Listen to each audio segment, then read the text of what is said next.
lagi.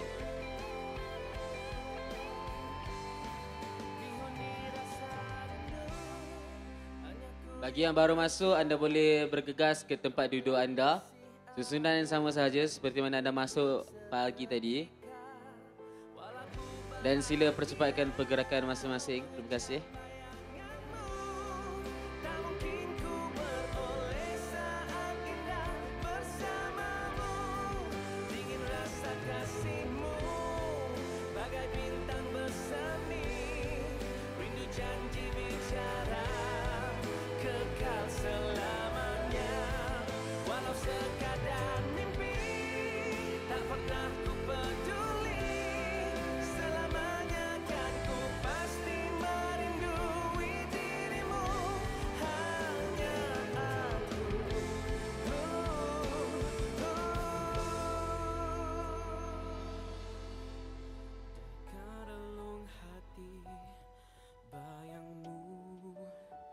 Yang berlalu pergi terlukis di dalam kenangan, bebas bermain di hatiku, cerita tentang masa lalu, cerita tentang kau dan aku, kini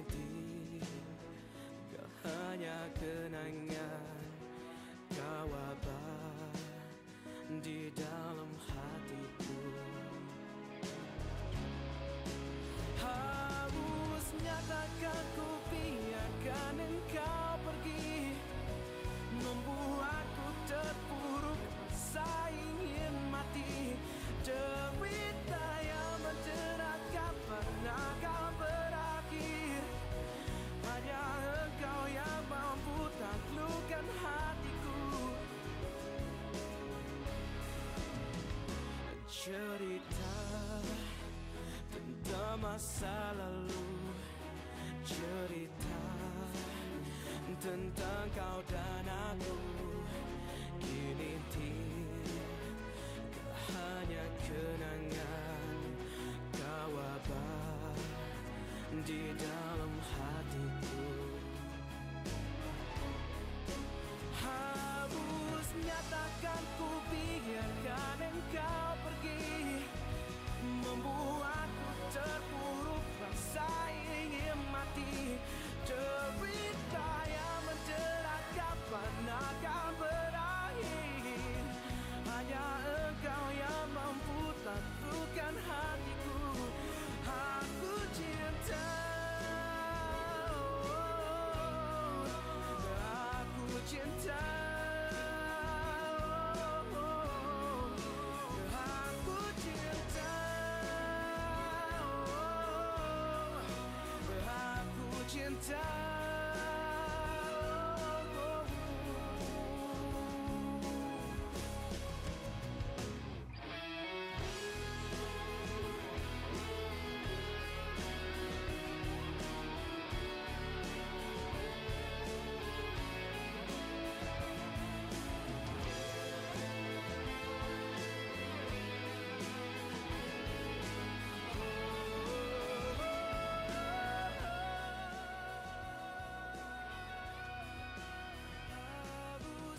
Takkan ku biarkan engkau pergi, membuat. Baiklah, kepada pelajar yang baru sahaja masuk, anda diminta untuk mempercepatkan langkah anda untuk mencari tempat duduk kerana majlis kita seterusnya akan bermula sebentar sahaja lagi.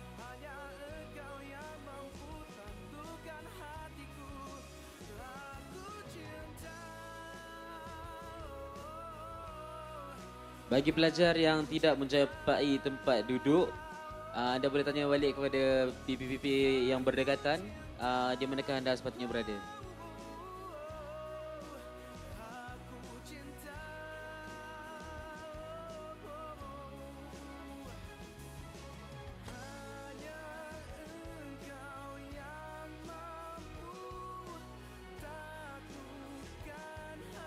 Ladies and gentlemen, to ensure the smooth running of today's event, we kindly request your cooperation on a few matters.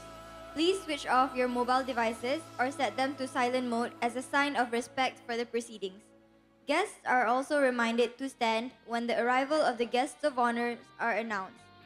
We also ask for your cooperation in minimizing the movement in and out of the hall while the event is in progress. The program will begin shortly. We kindly ask everyone to take their seats inside the hall. Your attention and cooperation are greatly appreciated. Thank you. Tuhan yang sempurnakanku. Bila kau jauh, aku selalu rindu. Bila kau ada, hati kan berbunga. Ku akan selalu menjadi bintang menerangi gelap dan mimpimu. Aku setia di sini mengusap tangismu menemani sunyi di hatimu.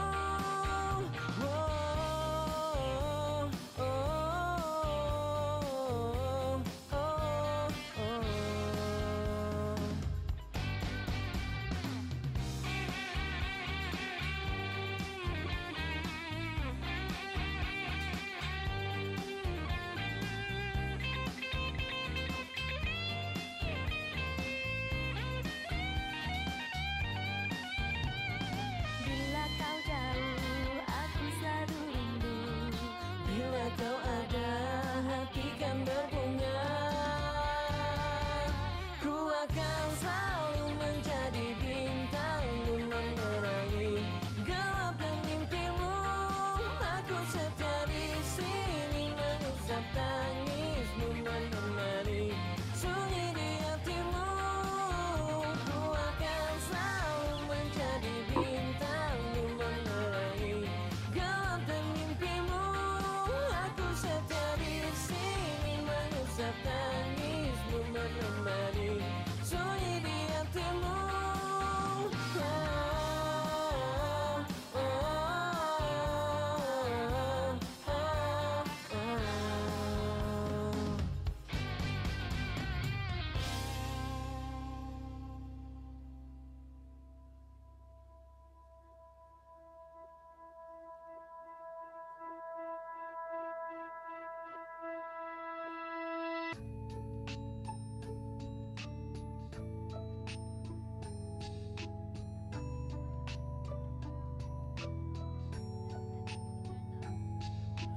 Tersesat, malu bertanya, tak tahu kemana, terlalu banyak alasannya.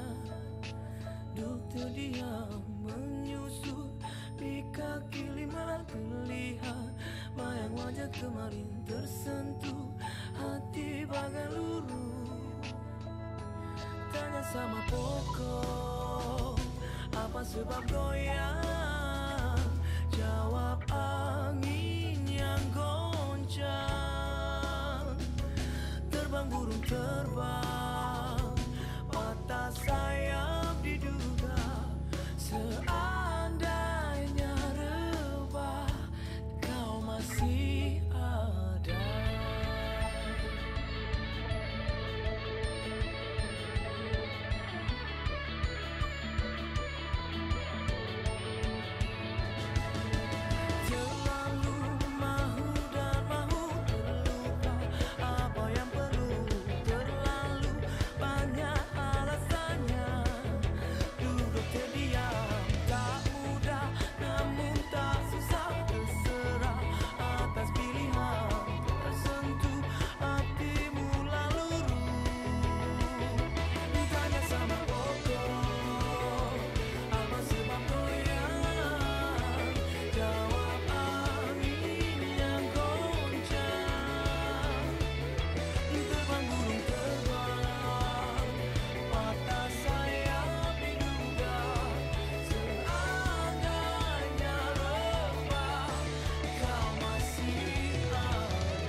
was a ghost, I was alone.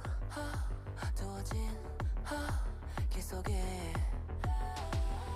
given the throne, I didn't know how to believe I was the queen that I'm meant to be. I lived two lives, tried to play both sides, but I couldn't find my own place. Caught a problem child, cause I got too wild, but now that's how I'm getting paid. 끝없이 on stage, I'm done hiding, now I'm shining like I'm born to be. We dreaming hard, we came so far, now I believe. We're going up, up, up, it's our moment. You know together we're glowing, gonna be golden. Up, up, up with our voices, going to get you so often, gonna be golden. Oh, I'm done hiding, now I'm shining like I'm born to be. Oh, our time, no fears, no lies, that's who we're born to be. Waited so long to break these walls down, to wake up and feel like me. Put these patterns all in the past now, and finally live like the girl they all see. No more hiding, now be shining like I'm born to be. Cause we are hunters, voices strong, and I know I believe. We're going up, up, up, it's our moment. You know together we're glowing, gonna be golden. Oh, up, up, up with our voices, going to get you so often, gonna be golden. Oh, I'm done hiding, now I'm shining like I'm born to be. Announcing the arrival of the guests of honor, accompanied by invited guests as they make their way into the hall.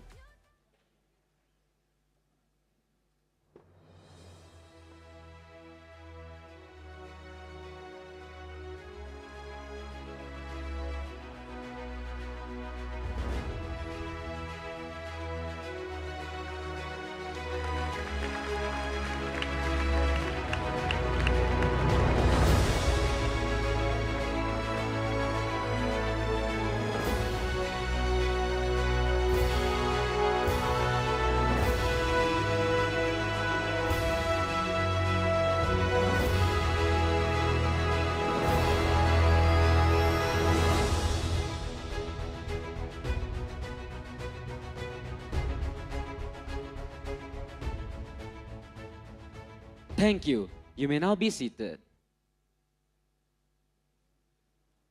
Now, without further ado, I would like to invite our moderator and distinguished alumni to begin today's alumni sharing session. Please welcome. Hi, and a very good evening to everyone. Yang berbahagia, Dr. Fauzani binti Mat Saleh, Head of Alumni Unit and Chemistry Lecturer. Yang berusaha, Encik Fakhrul Rozi bin Husin, IT Coordinator. Yang berusaha, Encik Faizal Hadi bin Shaul Hamid, English Lecturer.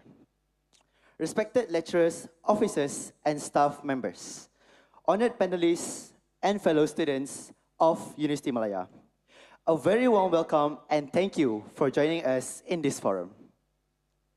So, before we start our forum for today, I would like to welcome the new Pasum student to Universiti Malaya.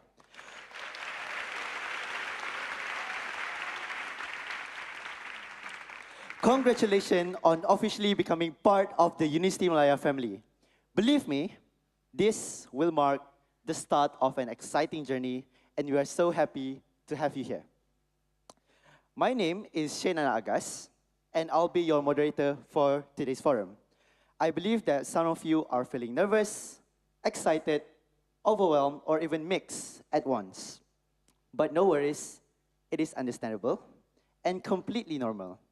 The Pasum year is full of new experience And today's forum is all about helping you get a better idea of what Pasum is really like from different perspectives, including academics, campus life, friendships, challenges, and growth. Therefore, we are lucky to have 5 amazing panelists with us today. They are all former Pasum students who are now pursuing various degree programs at Universiti Malaya.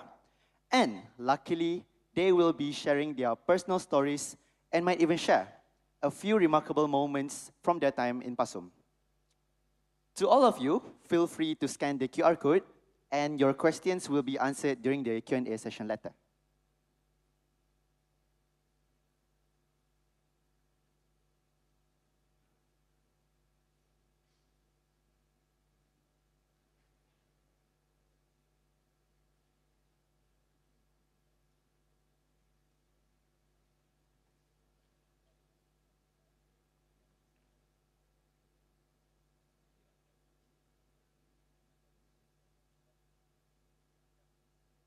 So, before we start, let me introduce myself first. So, my name is Shane, S-H-A-N-E, Shane Ana Agas, and I'm a third-year Bachelor of Computer Science Information System student from the Faculty of Computer Science and Information Technology, Universiti Malaya. So, I'm the Pasum batch of 2022/2023, and I took foundation in physical science back when I'm in my foundation year. So as you can see, there is a picture of me in my Touch and Go hackathon. So you can say that I'm a certified computer science student. Cewa.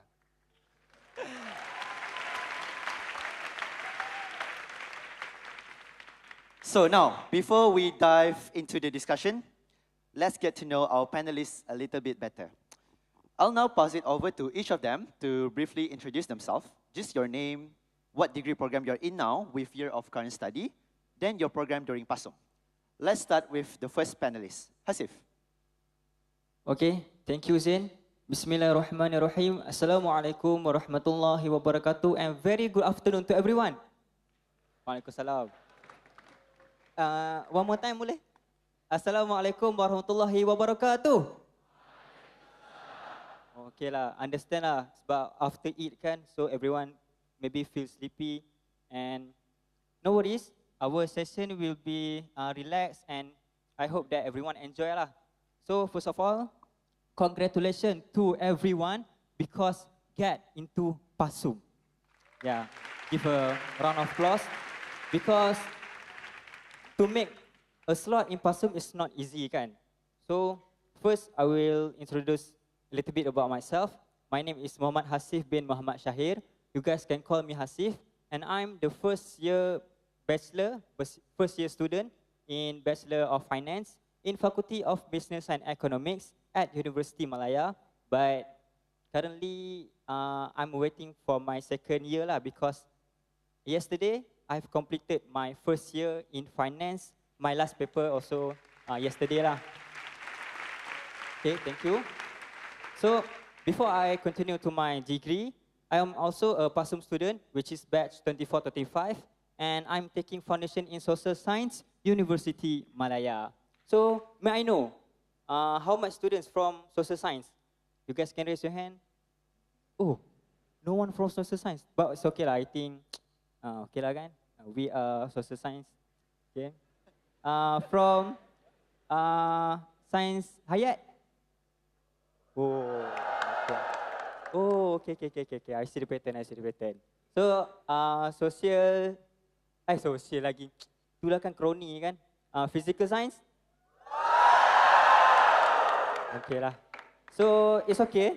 Dalam hidup ni memang kadang-kadang kita seorang. Tapi tak apa. Because I believe that UM is one. Yeah, betul. So, I'm not alone today. I'm with all of you guys.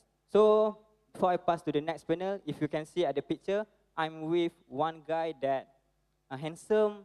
Siapa tahu yang tu siapa? Tapi kalau tak tahu pun tak apa.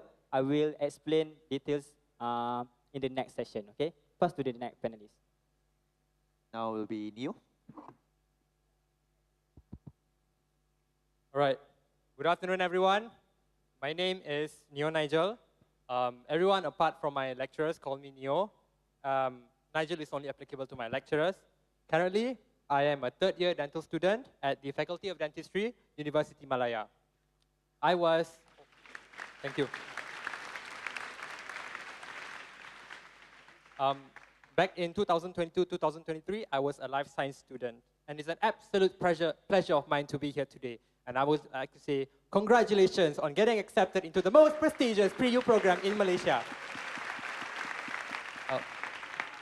Well, that is all from me. I'll pass the floor to the next panel. Next panel, is that? Okay, so thank you, Nigel. So hi and a very good day. I bid to everyone. Assalamualaikum, Tachahau and Vanakkam. So my name is Izzat Isdarin Syamino bin Sohaimi, and although I'm the elephant in the room as well, continue with social sciences, but I believe that maybe some of my experiences can be memorable to you.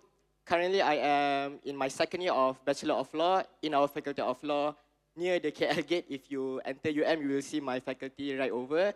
And same like Hasif, I just finished my second year, so please pray that I can survive in my third year as well. And during my foundation years, I was in Foundation in Social Science during the 2023 and 2024 batch. And I was the first batch for social science after it was introduced back in Pasum. So congratulations to all of you. I believe this marks a great journey to all of you here, and I wish you nothing but only the best. Thank you. Yes. Hi everyone. Quite new. My name is Adam bin Razali. You can call me Adam. My name is really short, Adam. Razali is my father's name. And can I have a quick round of applause for those who are able to come here today and be one of the students for University of Malaya students. It's truly not an easy task. You guys are the cream of students in Malaysia. And before this, I was similarly one of you guys, a physical science student. Can I have a raise of hands for those who are physical students? Yes. Okay. And now, I'm pursuing Bachelor of Computer Science in Artificial Intelligence in Faculty of Computer Science and Information Technology. The faculty is on top of the bukit behind there, so it's quite high. You guys can have a check. And yeah, I'm similarly a Pasum student during 2022 and 2023. So yeah, nice meeting you all, and glad to be able to give my sharing session with you all today. Thank you.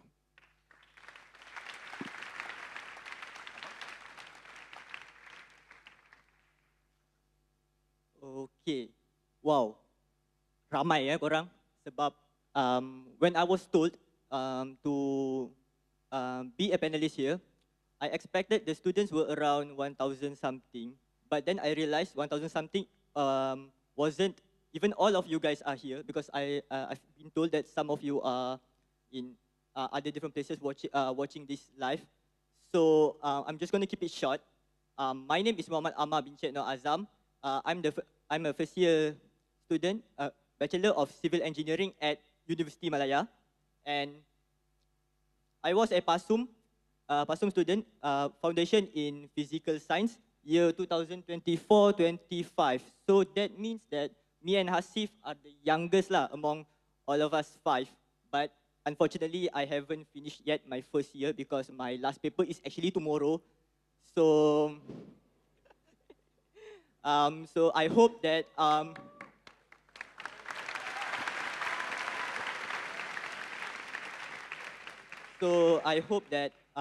whatever that we are going to share today will help you guys plan your Pasum journey ahead lah. So back to the moderator. What an interesting lineup we got here with different type of study background. Let's give them a round of applause again. So, we have students in law, computer science, engineer, finance, and even dentistry. Thank you, everyone. Now, let's dive into the discussion.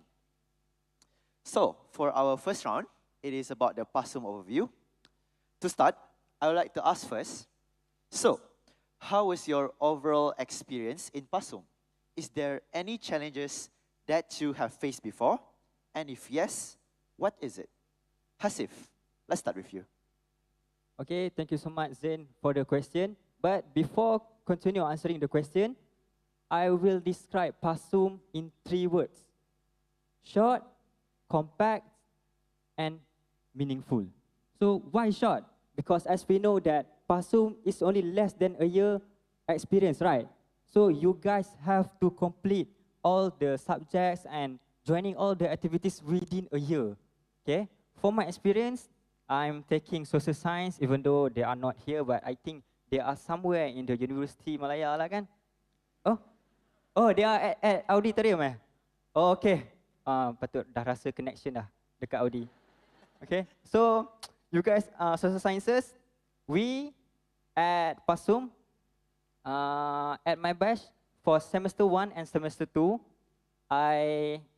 we have 7 subjects in total, and then why I say it short, because we have to complete all the 7 subjects, and I believe that all of you want to develop your skills and add your experience during the Pasum, right? Because yeah, we know that University Malaya is one of the best university in Malaysia, which is the best actually, number 1 right now. So all the program, University Malaya also have a very high standard. With joining all the programs, it will enhance your skills and also experience. So with the short time, you need to complete all your study and also want to enhance your skill and experience, right? So from my experience, I'm at Pasum. I was elected as a president of the Jawatan Kuasa Tindakan College, College Kiraman Ungku Aziz. And also, oh ada KK11. Nice banget. Itu yang kita suka tu kan. So at the picture, you can see that when I raise my hand, so I baca ikrar lah untuk presiden KK11 tu. So dengan adanya jawatan presiden Jawatan Kuasa Tindakan College ni, and also I have to balance my academic as well, it's quite hard lah.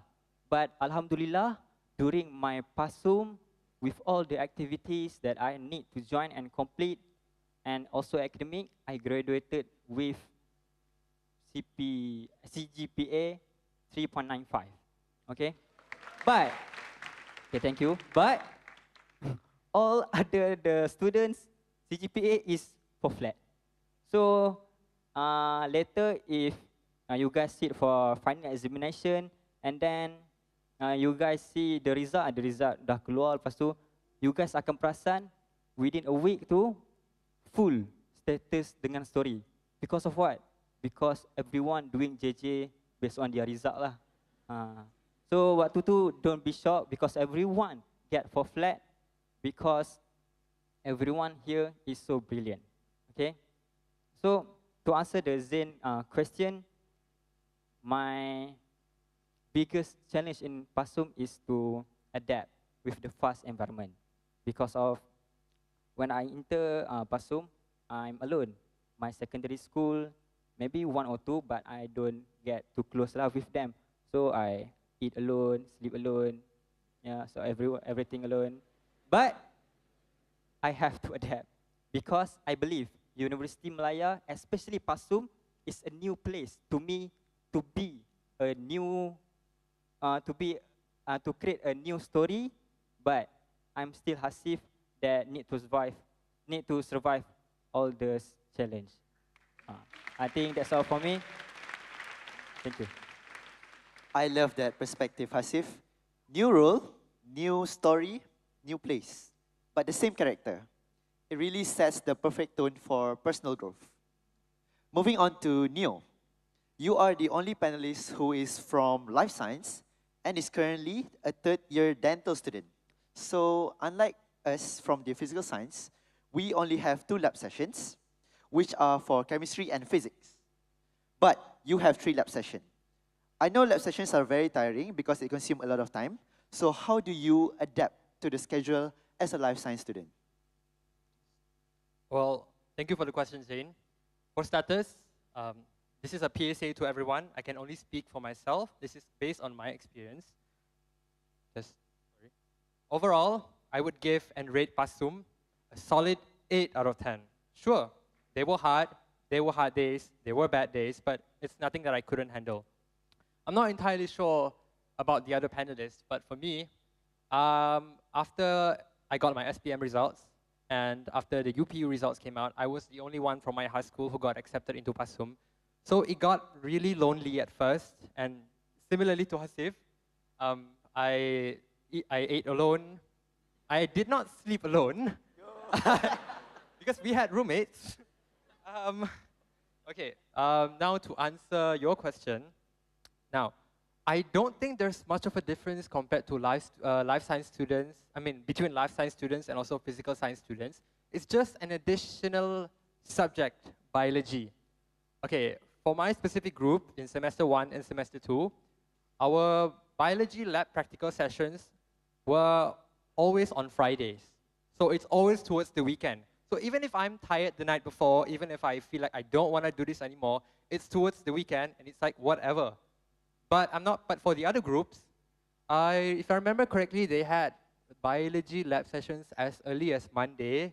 Yeah, Monday blues. So it kind of get really, really, tiring, draining, and sometimes you just don't feel like, studying the night before. But going back to the question earlier, how did I adapt to the hectic schedule as a life science student, is that I would study consistently on a day-to-day basis, or maybe like open your lecture notes and have a general idea of what you're going to study in the biology lab. Because like imagine not knowing anything in the biology lab practical sessions, and then you are being forced to just like get answers from your other batchmates, and then at the end of the day, when the lab sessions ended, you just gain nothing. So first of all, not only you wasted a lot of time, second of all, you woke up for nothing, and third of all, are you really a life science student if you're not committed to studying biology? Am I right, guys? Yes. My Science Hayat's fellow students will understand. Okay. And the only tiring thing, I would say, apart from the lab practicals that we have as a life science student, is that more often than not, we would have biology lectures in the afternoon, 2 p.m. until 5 p.m. And I'm not sure if you guys have experienced this firsthand, but I've experienced this 3 years ago, that I would often get really, really, really sleepy in the afternoon. At first, everyone was so determined, everyone was so, eager to learn biology, but as the year progresses, I started noticing a few people, not even a few, a sea of people were sleeping in the lecture notes. Now, I want to preface this by saying that I am not condoning such behavior, okay? Obviously, even if you don't get to memorize the entire topic in one go, at least have a general idea of what the topic is about and jot down whatever is important that is useful for you to answer your exam. And who wants to fail, right? So please do not sleep in the lecture hall. And I think apart from the amount of studying and the sheer amount of material that you have to go through as a life science student, well, I think it's the fact that you have to, avoid studying last minute. I have a few more tips, but yeah, that's it for now for this section, and we'll talk about more tips on how I survived as a life science student in the other segments. And I pass the floor back to Zain. Thank you. What an answer. 8 out of 10 is so real. So, know your study materials before each practical, and no study last minute. You got it. This is a great heads up for everyone about those heavy Friday afternoon biology sessions. Speaking of adjusting, Izzat, how did you handle the university subject? Okay, so thank you, Zain. To be honest, for me at first, I believe that it was really hard for me to adjust to university pace of learning. How do we do things in university? I can say that it is quite different from what we do in high schools. For example, maybe those of you who are from boarding schools, we are used to having to our evening prep hours. But I can assure you and definitely tell you, Pasum prep hours is nothing like that. We don't have prep hours. You are responsible for your own time, and you need to manage your time wisely and by your own self, because even though in high school, during prep hours and everything, the teachers will also like, okay, today you send this one, tomorrow you send that one. But in Pasum, if you didn't send your assignments until your due date, the lecturers wouldn't call for you. They will just give you, this 0. So they only will give you 0 marks. And at the end of the day, I believe that all of you here, you guys wanted to go out of Pasum with flying colors, right? Am I right? No. Yes. Obviously, I believe that all of you here, you guys wanted to aim for 4 flats, 3.9 above and everything. So time management is one of the most important and critical factor in Pasum, as like what other panelists said, that we are going to learn a lot of subjects, even though I can't relate with Neo. Like, I'm sorry guys, I didn't learn biology in Pasum. I left at maths biology back in high school. I don't want to touch that anymore. But in Pasum, I learned concepts that is really new to me, such as economics, management. What do you mean that me, I used to study circumference before this. Suddenly I need to go and look at the graph. How is the graph proceed? What is the current economics in our country and everything. So adjusting at first, it is very hard. But I believe as time goes by, you guys will definitely learn how to adjust your time better. The second tips that I would give is that please go and attend to your lectures and tutorials, because we are going to have only one series of lectures for every subject every week. But the tutorials are the part that you are going to be very helpful for you to understand, for you to know and realize, oh, what you didn't understand, and for you to know better what you missed in your lectures.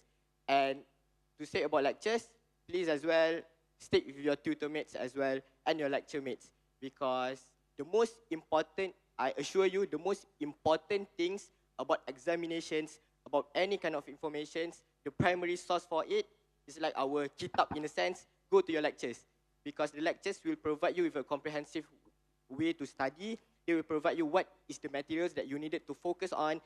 It sounds, you can say it is like a spot question, but more accurate compared to SPM. When during SPM, you are going to go to 3 or 4 telegrams, but in Pasum, just stick to your lectures, listen to what your lectures is teaching you, and that is one of the way for you to score and for you to adjust your time better. And a part of that, go to your lectures and don't just stress out over lectures all the time. For example, in the picture, if you can see at the hujung kanan sekali, there's me with my tutor mates.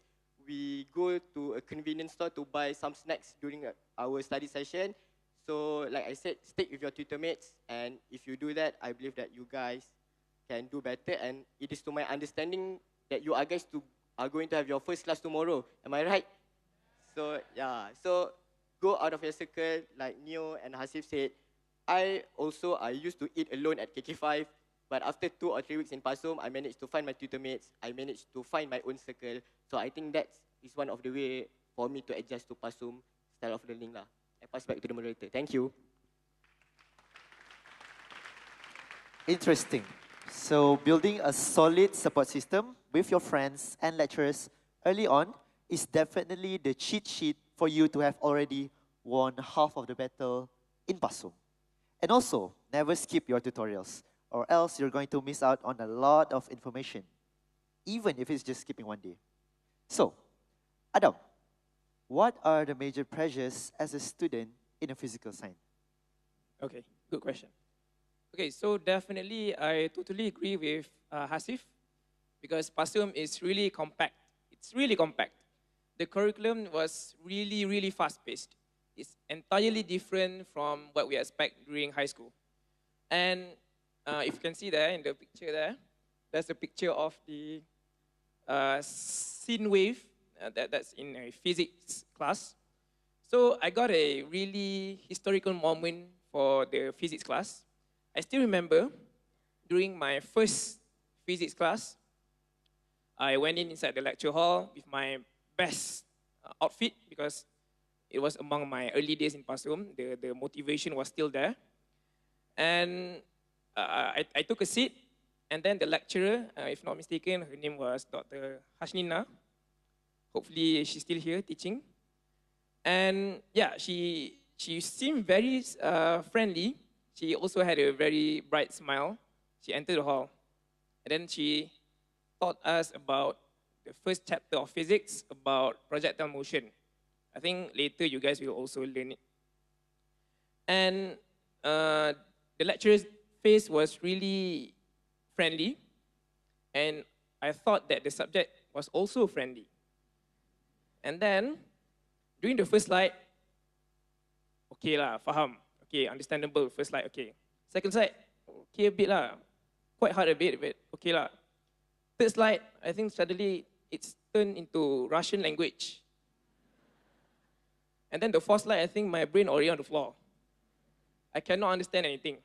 And I do still remember the lecture note was quite a lot. And then the lecturer, she opens a single slide nearly to the end of the class. She opens a single slide. You imagine a slide with a bunch of words and numbers and all that. And then she only opened that slide for like 2 seconds. You imagine how the hell I'm going to absorb all that, right? So I thought to myself, wow, if this is how Pasum is kind of the level of Pasum expect us to do, then I'm going to be cooked, right? So I went back, and then I took some time to re-study the slides, study all that, and then I figured to myself, I think doctor is trying that particular lecturer is trying to set a particular expectation of the kind of struggles or the kind of expectation that Pasum has for you guys to excel. So the pace is really fast. So it's really important for you guys to attend the lectures, attend the tutorials. Because once you do not attend those classes, that's when you get to start to slow down and fall behind. And then, as mentioned by the previous panels, no one is going to spoon feed you. No one is going to take care of you. No one is going to make sure you come to class. All of it is on you. It's on you for you to make sure that you come to the classes. I'm sure that I do have some labs during Friday morning. And then during the Friday morning, when I wake up, I think to myself, for some reason, my bed is extra comfy for that day. So there's nothing avoids me from going up and go to the class to attend the lab. But remember this, the first time you don't attend the lecture, then the second time and the third time will so on. So don't skip your first lecture or tutorials. Because if you do, then you will fall behind. Because every classes is a different chapter. Maybe during high school, during the first class, you learn about maybe trigonometry. And then maybe the second class, you learn a different subtopic, but under the same trigonometry topic. But here in Pasum, let's say I learn something today, tomorrow, I learn entirely different thing. So it's that kind of level of fast. So that's why do have some minimal readings before the classes and make sure to have your entire focus during the class so that you are always keep up with the standards and pace. I think that's all.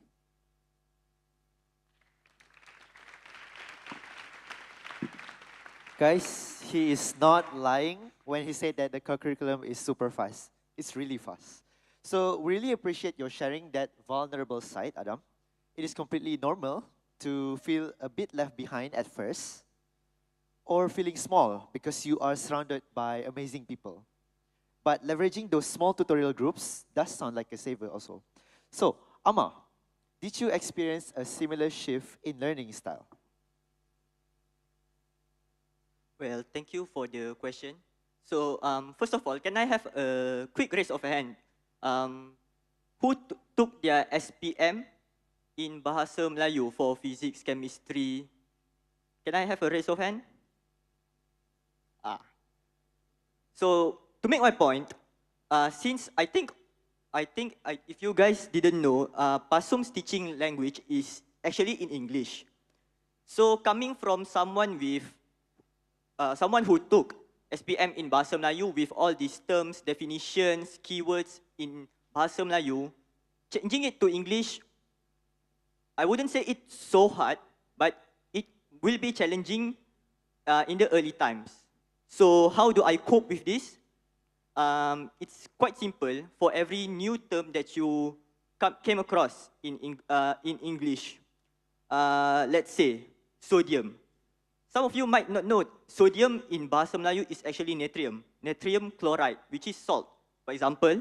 So just write, oh, this word sodium, below that just write the BM meaning of that particular word. So, but practice yourself using English words, and I think you'll be fine. Next, I would say you guys need to reevaluate your study techniques, because I wouldn't say that what you used to study for SPM, all those techniques, all those methods, all those like cheat codes on how to study is 100% not applicable at Pasum, no. But there are some that you might need to improvise a bit, and some are just, you just cannot use it. Let me just put it here. If you guys are thinking about studying last minute for Pasum, just leave that idea outside, please, because you're not going to, I don't think you'll survive with last minute studying, because Pasum is all about continuous assessment. Even if you score 50, full marks for your final, but having a, I would say, not so good of a continuous assessment marks, I don't think you will get A. And lastly, I think like the previous panels I've mentioned, today, it's all on you.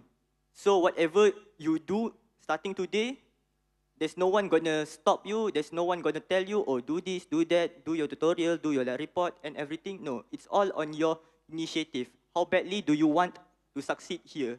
That is all determined by your own sheer determination lah. So I think that's all. What a way to wrap up this round, Amma. Thank you so much. So now we're going to the next session, session 2, which is the study tips by stream. We are going into the academics. What tips that help you succeed academically in Pasum? This time, I would like to ask Hasif, are there any tips that help you study, especially regarding the social science stream during your Pasum year? Okay, thank you, Zain. So I will keep it short. I actually very active in joining co-curriculum activities all over the Universiti Malaya and also outside Universiti Malaya. So for me to talk about academic, ada lagi ramai orang lah yang lagi bagus their tips to apply, but to achieve 3.95 CGPA at Pasum, I applied these 3 tips. First one, everything that I get important tasks, I will put it on my Google Calendar. So actually, after I think back, I'm not that alone lah at Pasum, because every time before I sleep, I will chat with my Google Calendar. So quite okay lah kan. As you can see at the slide, the first picture, this is a screenshot from my Google Calendar, original lah. I don't edit to make it looks style or what. So the first picture shows that April 2025, when, if you can take a look at 7 April on Monday, I need to ambil borang YTP dekat Pasum. Then in the afternoon, I need to answer my quiz 2, management quiz 2, because of I think that's before that dah ada quiz 1 lah untuk management. Then I ada perjumpaan for my kelab lah dekat KK11, then perjumpaan lagi, then perjumpaan lagi. 5 different tasks a day. Imagine that you have 5 different tasks a day and you have no someone to remind it. So nak tak mana kan? All the important tasks, I put it on my Google Calendar. That is the first tip. Second, as what Izzat said just now, focus on your lecture. Okay, yang ni kena serius sikit lah kan. Because every time when the weeks are getting near to the examination, the lecturer himself will give the tips for examination. So, I want you guys to take note that lagi dekat minggu nak exam, lagilah kita kena attend lecture. Because of what? Because bayangkan, if you attend the lecture from the beginning and you the last lecture, that the last lecture, the lecturer itself give the topics or the real question that will come out in the exam. You miss that. You study all the slide from the first week, but eventually it will not come out in the exam. So it is a waste of time lah. So for me, I will focus, really focus on that examination material given by our lecturer. That's the second tip. The third tips is, sorry lama, because I think I'm seorang yang study lambat lah juga sikit. Okay, sorry because social science kot. So social science boleh relax sikit, but jangan terlalu relax lah, okay? Third tips, I clear my entire 2 weeks before the examination. I cut off everything. Yeah, relationship with Google Calendar also have lah. The others not have. Okay, if kawan ajak main ML sebab kita immortal, dia baru lepas apa panggil nak masuk kan, nak push ajak sekali, also I will cut. Okay, that's the hardest part lah. So all the 2 weeks I will give my focus on study only. And fun fact, at Universiti Malaya we have so much and comfortable zone to study. Usually I will study at the above KPS, we call as student lounge. There lagi tak ramai lah compared to library. Also you can study to library also big. Then you can study to 24 when near the examination suddenly full. Okay, tiba-tiba ramai orang. Belum ni rasa macam you Pasum oh baru masuk ke? Tak lah, Pasum dah lama dah, baru nampak dia sebenarnya Pasum. Terus ada dekat 24 bila dekat-dekat exam tu kan. So my final tip is 2 weeks I will clear my entire activities and focus on studies. If you can consistent lah 2 weeks without doing nothing, tak pergi main bola, susah, tak main ML. So for summarize, the first tip is to put all the important tasks in your Google Calendar to make sure that you are not forget on that task. Second, focus on examination material that given by your lecturer. Lastly, please make a time to study. Okay, I think that's all. Thank you, Hasif. I really couldn't agree more on utilizing the Google Calendar. So make sure everyone use that too, okay? So Hasif, time waits for no one is actually the perfect mantra for your foundation year. So make sure you guys use that too, okay? So thank you, Hasif. Now, Neo, over to the life science side. What specific study tips that saved you? Thank you, Jane. Thank you, Jane. Okay, my life science peeps, listen up. This is really important, okay? Since the most troublesome subject is biology, please, I beg of all of you, diversify your study methods. There are no one-size-fits-all methods. Maybe you guys are used to making notes for every single topic, but once you enter university or pre-university for that matter, ditch that. Please diversify your methods. These are some of the following methods that I've used up until now as a third-year dental student from the Faculty of Dentistry. Number one is blurting. I'm sure you've heard of this method before online. You would memorize a certain part, or certain portion of whatever you're trying to memorize, and then close the book, try to recall it back, regurgitate it back onto a piece of paper, or try to, recall it by telling it to your friend or whatever. And the second study technique would be a one-page condensed notes with shortened sections. So you would try to condense, let's say, a subtopic into a maximum number of lines of maybe 2, so that you can fit every single subtopic in a single chapter in one paper. So that by the time exam rolls around, you would only have to read that one piece of paper for each topic, and that you wouldn't have to go through the hassle of trying to memorize every single part of your lecture notes. Because lecture notes, the ones that are being put out by your lecturers, may or may not be helpful in regards to helping you visualize everything. Because in most cases they're not. um, those slides are just consisting of words. Even with pictures, sometimes you don't get to visualize everything because they're all just jam-packed with information. So please, do apply these tips that I've just told you earlier.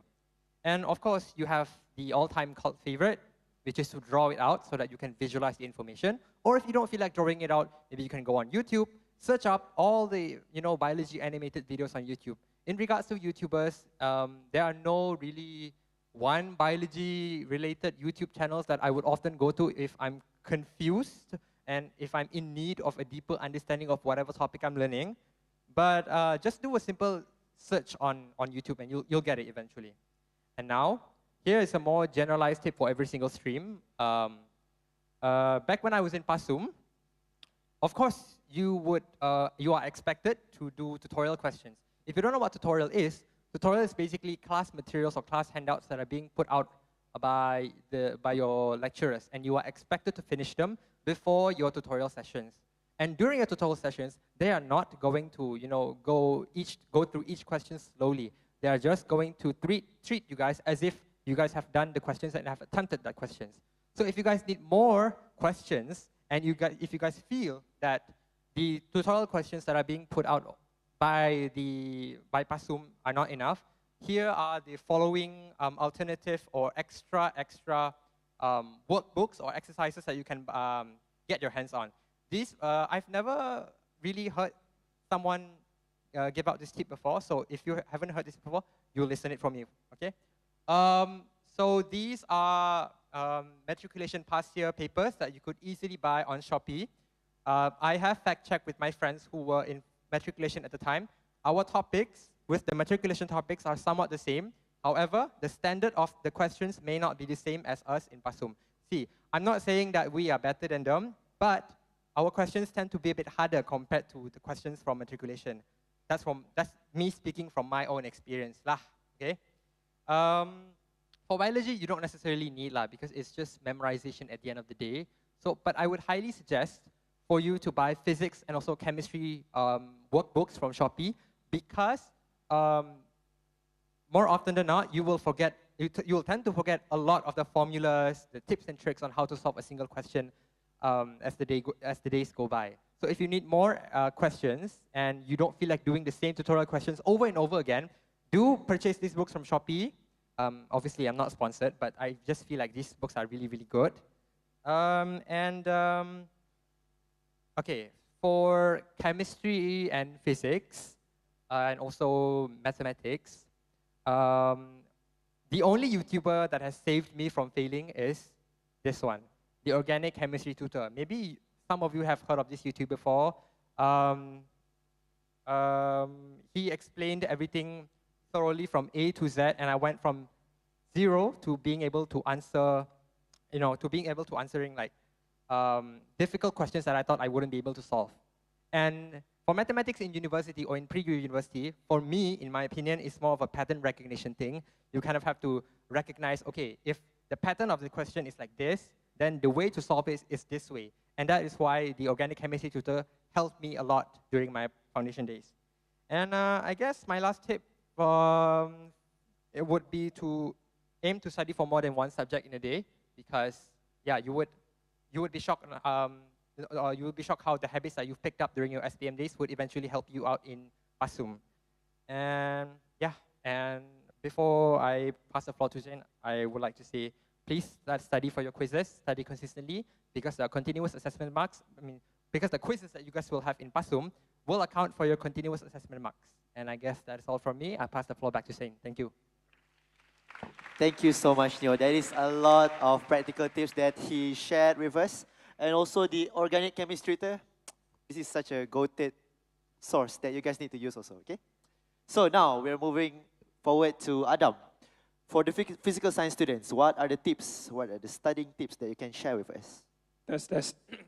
Okay, so good question. And I also agree to Neo, the organic chemistry tutor YouTuber is really, really helpful. Once you guys are feeling hopeless for a certain topic, you guys can open that particular topic on that YouTube video. Okay, so as I mentioned, Pasum is a really fast environment. So there will be times where you will be facing a lot of difficult topics or difficult understandings that you need to relearn back.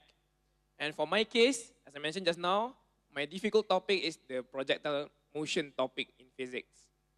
So when I go back at my college, KK11, and then I try to relearn back the slides, but I still cannot grasp the understanding and try to answer the question on the slides. And then I felt very hopeless. Also, I asked my roommate. I got the top deck of the bed. I tried to ask the person under it, bro, macam mana ni? And then he also don't know. So who was my savior? Who was my savior? So there's actually two saviors. My first savior is the three books that I displayed on the slide now. The orange, purple, and yellow book. So this is actually a pre-university book for reference. And this book saved me. This is not a promotion, bukan nak jual, tapi this book is really good for me from my experience, because the language used inside this book, it's kind of like teaching us to make us understand the topic. You guys can open it if you have. The language used there, it's really, really helpful and easy to understand. So if you have any extra cash or have any extra money laying around, do consider try to get this book. If you have any seniors from Pasum or from any pre-matriculation or pre-university that has this book, maybe you can consider asking for them to lend you that book. So this is my first savior, especially for physics and chemistry. It's really good. And then, for programming, unfortunately, I'm not able to find any good resources or that I use for Dream Pasum, but I do able to learn many programming concepts from these three websites here: Programmist, W3 Schools, and Geeks for Geeks. So you guys are able to relearn back the concept they learn in programming. So if not mistaken, for physical science students, you guys will learn programming. And you guys will learn C++, if not mistaken. So you guys are able to learn many concepts like OOP, polymorphism from these websites here. Okay? And then, my second savior. My second savior is actually my friend. So for you guys here, who has started your journey in Pasum, you need to find many friends. But this one particular friend, you need to find it very importantly. So this friend is what I call it as yin-yang. So myself, I'm the yin, and then you need to find your yang. Who is your yang? Your yang is the guy who does not do anything except for study. You need to be friends with him, with her. So your yang might be the person who are next to you now. Your yang might be your roommate. Your yang might be your tutor mate. But he must check all the criteria. He must be really genius, always study, always inside the study room. So you need to be friends with him. And when the quiz timing comes, the online quiz, make sure you do your quiz with your yang. Okay? It's okay for you to answer it yourself. But after finishing all, before pressing submit, make sure to cross-check with your yang. And your yang doesn't have to be only one. You can have many yangs. You can have a yang that is specialized in chemistry and yang specialized in physics, and you can cross-check the answers. Only then you press submit, so that you are sure that your answers are valid, at least checked by your yangs. So, yeah, during my time, one of my yangs was a very handsome person. His name was Afzal. I'm still friends with him. He's inside the same faculty. So yeah, you guys need to find your yangs, find a friend, and you can answer your quiz online. You can try to challenge yourself. But I still remember the time where I felt quite confident on the topic in physics also, under Dr. Fahmi's lecture. I tried to answer it myself. The marks was 10, and then I got like 9.5, 0.5, 0.5 marks that I could have attained when I cross-checked with my yang. I asked my yang, how much you got? Oh, 10.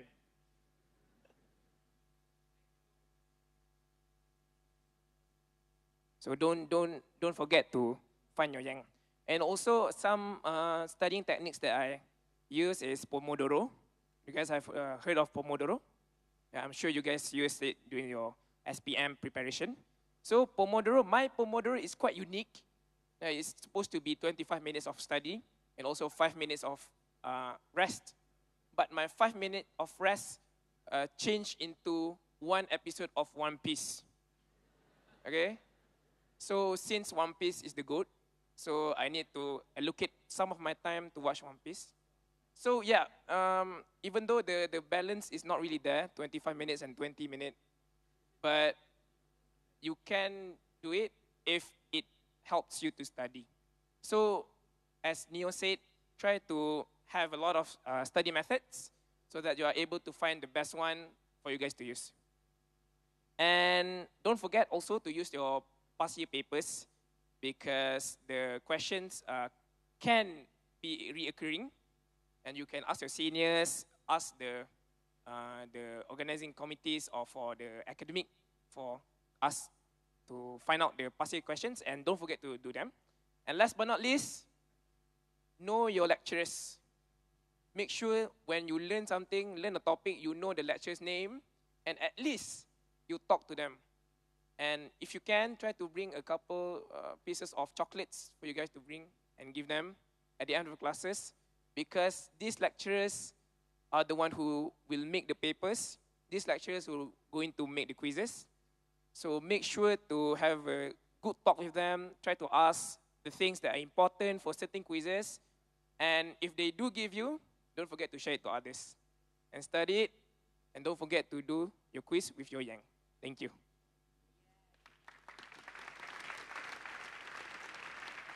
Thank you so much, Adam, for that great answer. So everyone, for your first month in Pasum, try to find your yang, okay?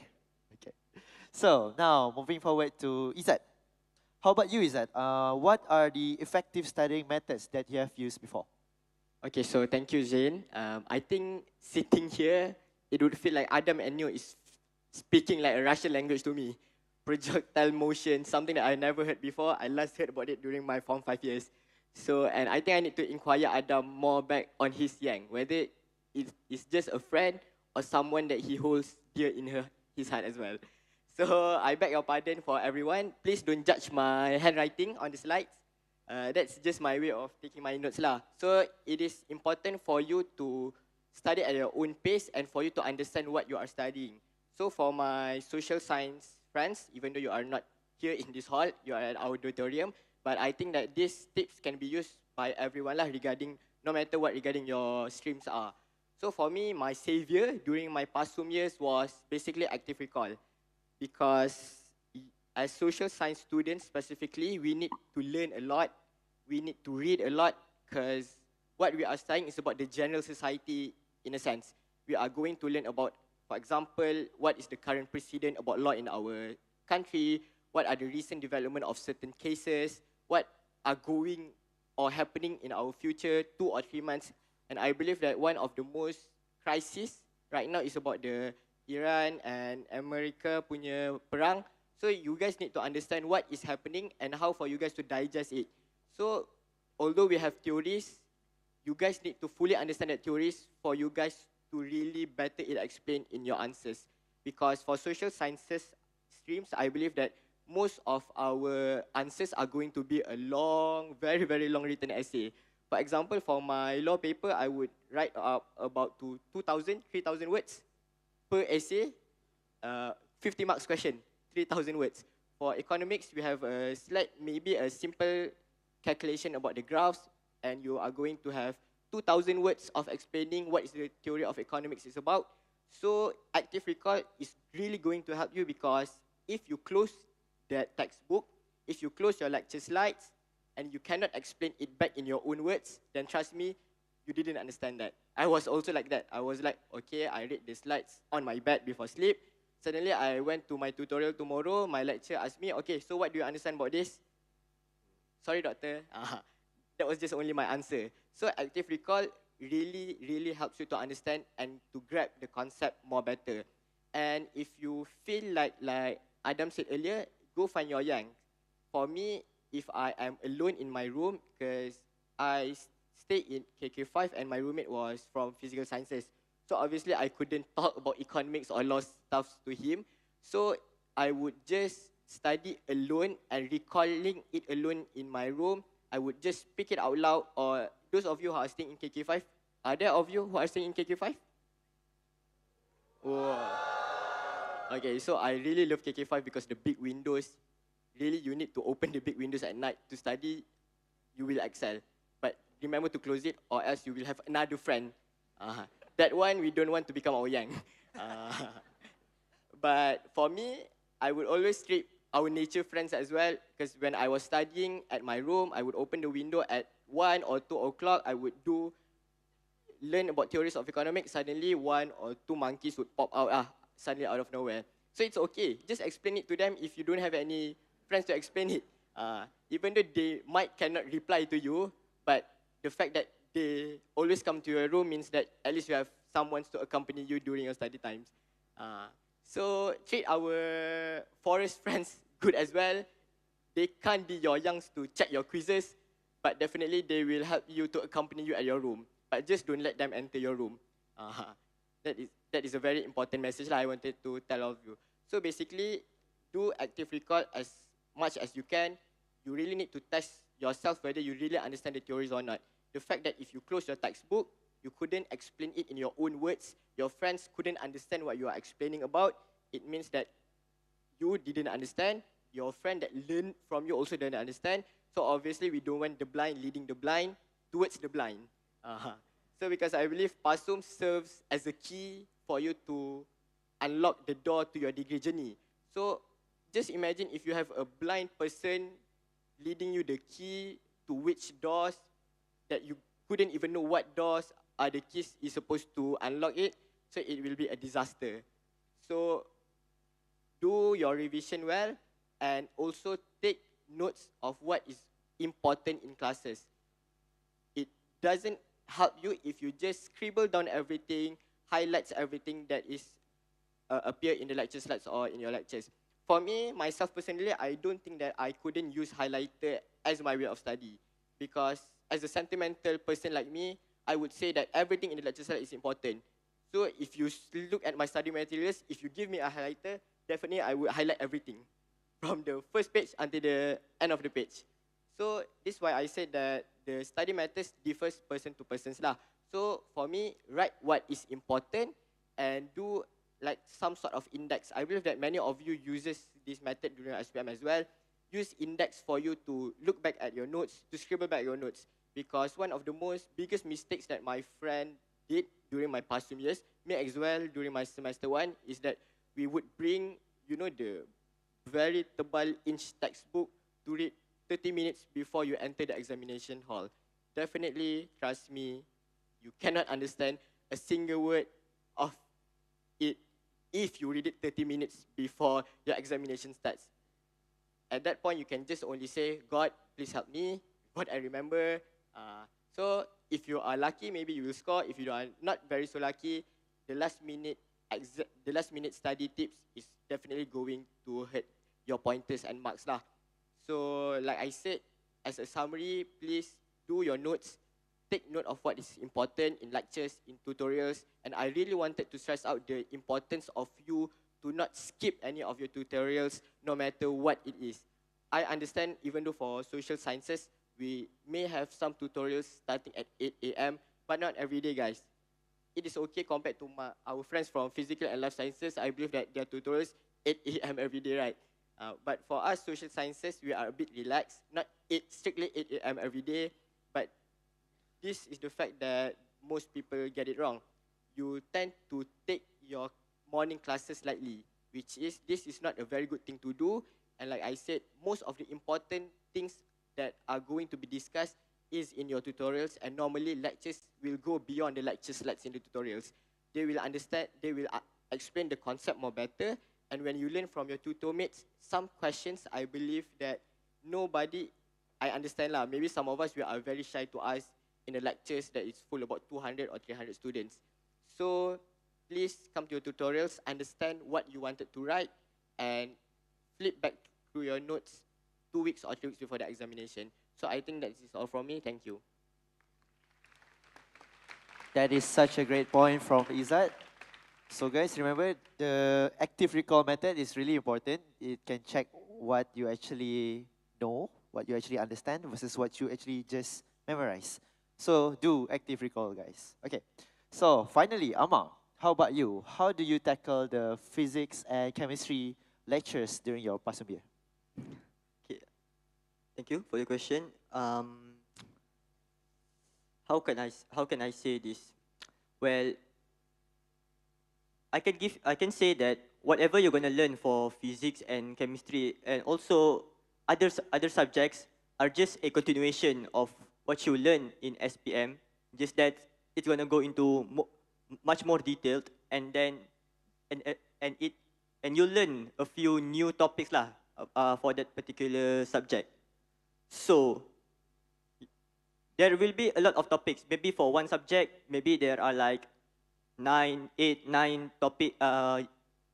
major topics that you will learn throughout that particular semester. So for me personally, I don't think by relying on lecture notes alone to study is the best way for me, because I don't think I can scroll through 100 pages of slides in one sitting without throwing up.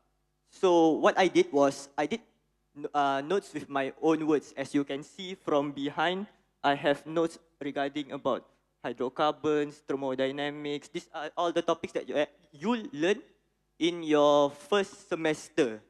So by using your own notes, you can just, so the number of slides or the number of pages you'll read will be reduced lah.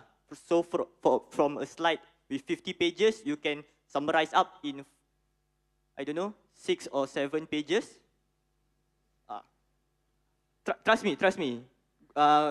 Try yourself, and you can see how much slide you can compact into one paper. Trust me. Next, I think this particularly for chemistry, as you can see for the 2 pictures on your right hand side, is actually a picture of molecular models. This was actually, the first picture was actually from my lab assignment, if I'm not mistaken, where we are required to visualize how does this molecule react, how does it rotate, all these characteristics and everything. So by looking at it physically, it's like seeing a projection of, oh, it's actually this. This is how it rotates. This is how it reacts. This is how it repels. Because sometimes when you try to visualize yourself, you can't see the vision. But by using this, you can already see, oh, it's actually like this, and then it rotates to be like this. And actually the bottom corner is actually when I was studying chemistry and suddenly water fell on my laptop. So I don't know if you understand what I'm saying, but if you understand, then congratulations. You're going to score A lah for your chemistry. You guys understand, right? So yeah, physics and chemistry, it's a balance of both, of calculation, of theory. So you cannot choose one side to score. You need to know the theory as well as you know how to do the calculations lah. It takes a lot of practices, just like how the other panelists have mentioned. So with that said, I think I'll pass back to moderator. Okay. Thank you so much for that answer, Amma. So now we're going to our third session, the third question, which is our co-curriculum and achievement. So, in Pasum, besides studying, there are many interesting activities and clubs available. However, when we are involved in these clubs and activities, time management is very crucial. So, how about you, Hasif? Are there any clubs or activities you joined before? Maybe you could share a bit about your co-curricular experience during your Pasum days.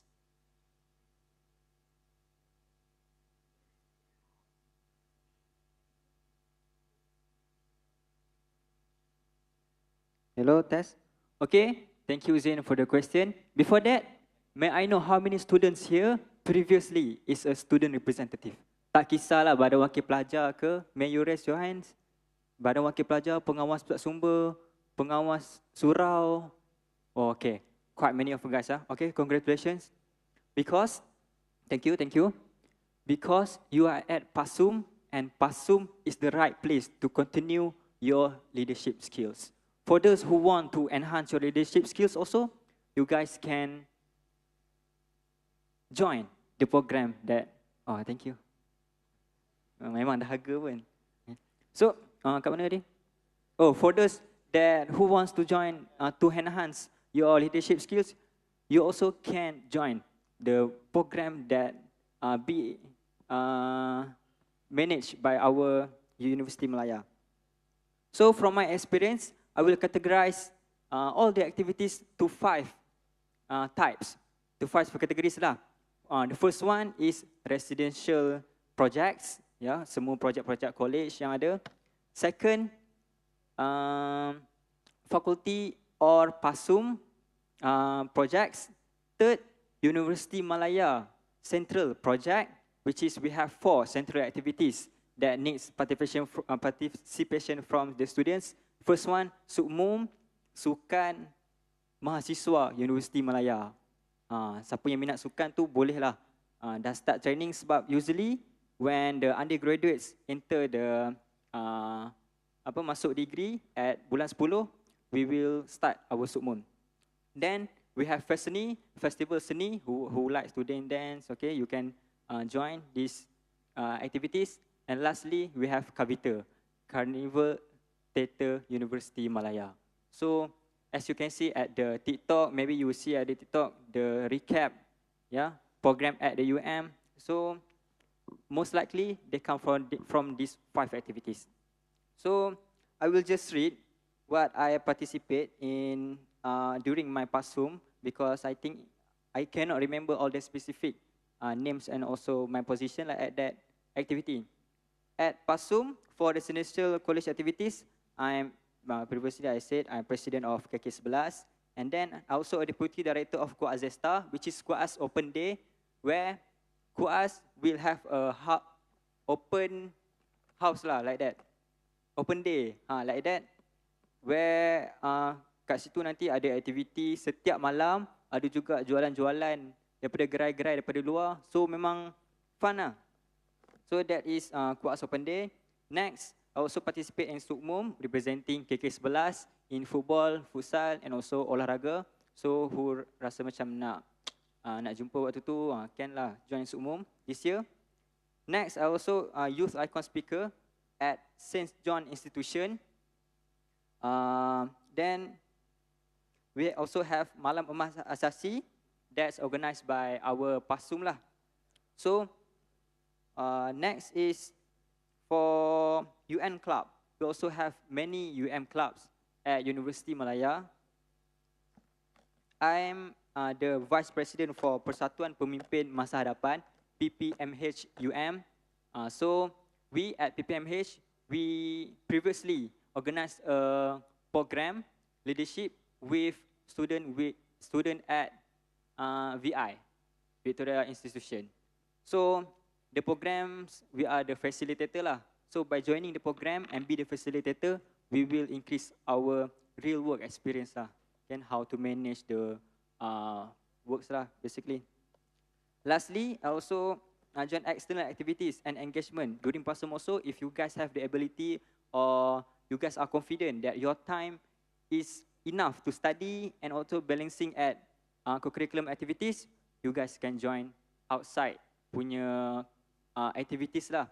For me, I pernah give a talk at sekolah Mozza, tak silap, iaitu sekolah agama dekat Negeri Sembilan. So by joining this program, we can know lah.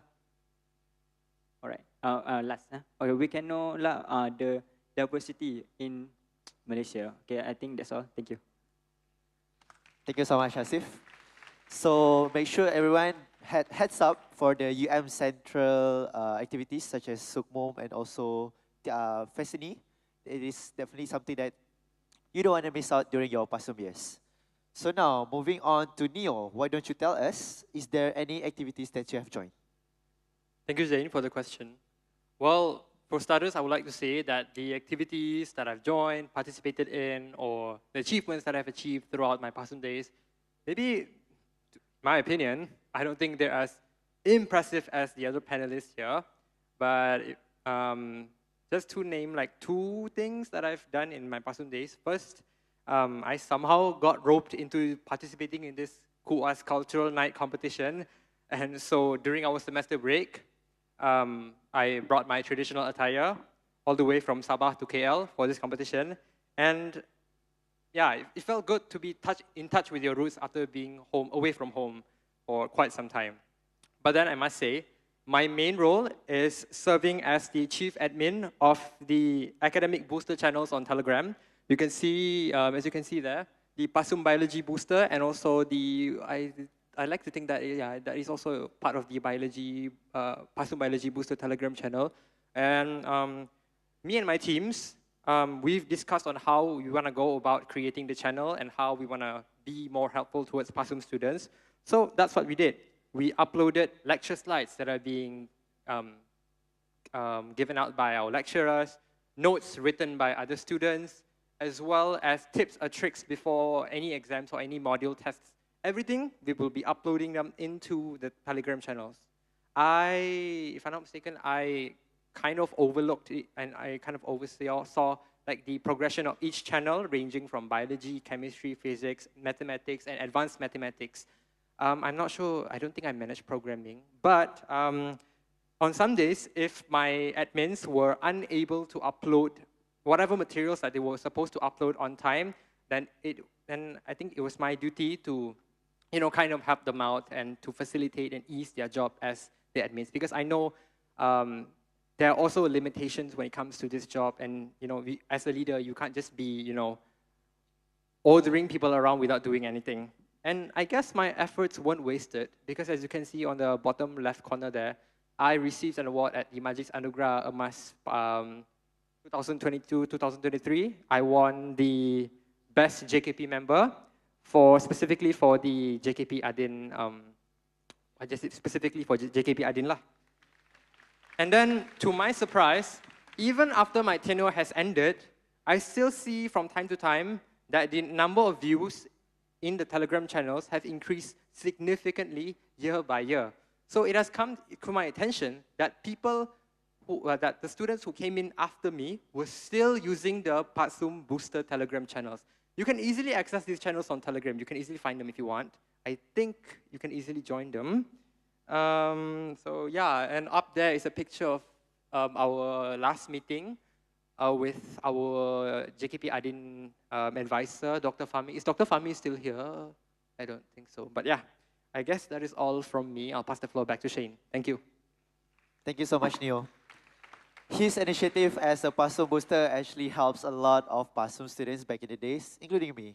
My chemistry is boom because of him. Okay, so next, we're going to move forward to Izzat. So, how do you maintain your motivation to keep studying during your Pasum year, despite your hectic schedule between studying and co-curricular activities?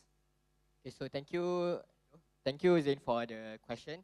So back then, during in Pasum, I was a debater, a Malay debater, and thank God, during our batch, we managed to win both of the category, Bahasa Melayu and Bahasa Inggeris, for debat inter-asasi, which we competed around every pusat asasi in Malaysia.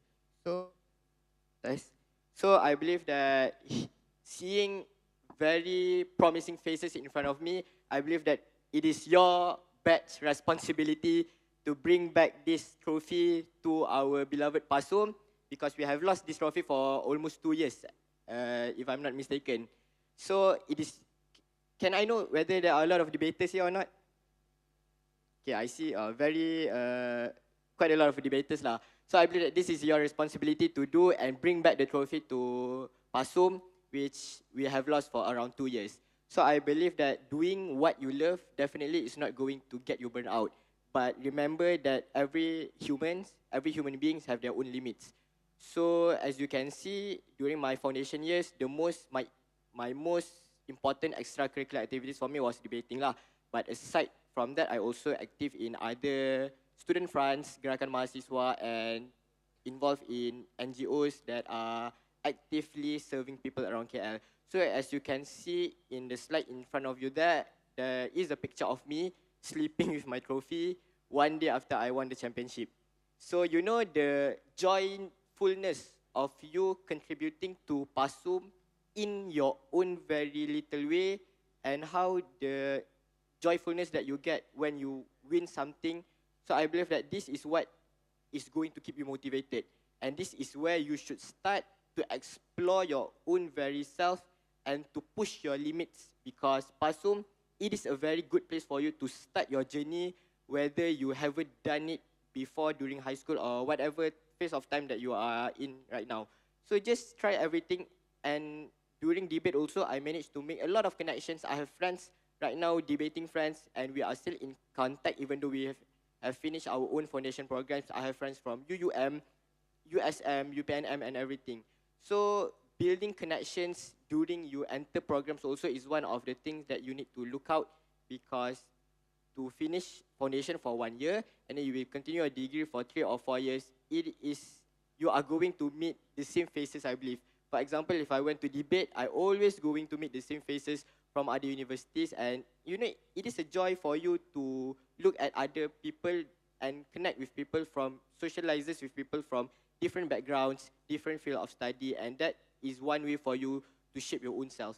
And for example, if you can see in the picture when we were standing, that was our final rounds of debating. We fight against USIM, and my friends there, one is from physical sciences, now he is in FSKTM. The person in the middle is in Faculty of Business and Economics, pursuing economics, and then Mila pursuing in law. So even though we managed to pursue our degree in different fields, but we still occasionally meet to eat together, to chill together, and this is why I said you need to be very close to your friends, and by joining extracurricular activities is one way for you to do that, and one way for you to explore beyond your own limits, because you are not going to know what you are capable of until you are pushed to the very end of the cliff. So only until then you will know what great talents that you harbor inside yourself, that before this maybe you are too shy to expose, and so on. And if you can see also in the picture, me wearing the yellow boots. So the little backstory about that, I was cleaning the kandang zirafah. And you know, you imagine the dung from the giraffe is as big as this. So like I said, it is a new experience for me as well. And Dr. Fauzani also cleaned and went to Zoo Negara with us to do the programs. And that is where I meet Dr. Fauzani, and our relationship as a teacher-student remains until now.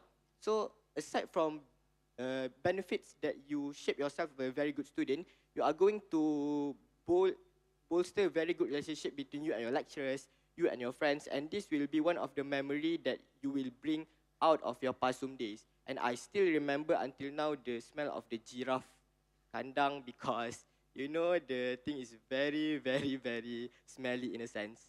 And thank God, due to my commitments in Pasum, I was awarded as the Anugerah Co-Curriculum lah during my Malam Anugerah Emas Asasi.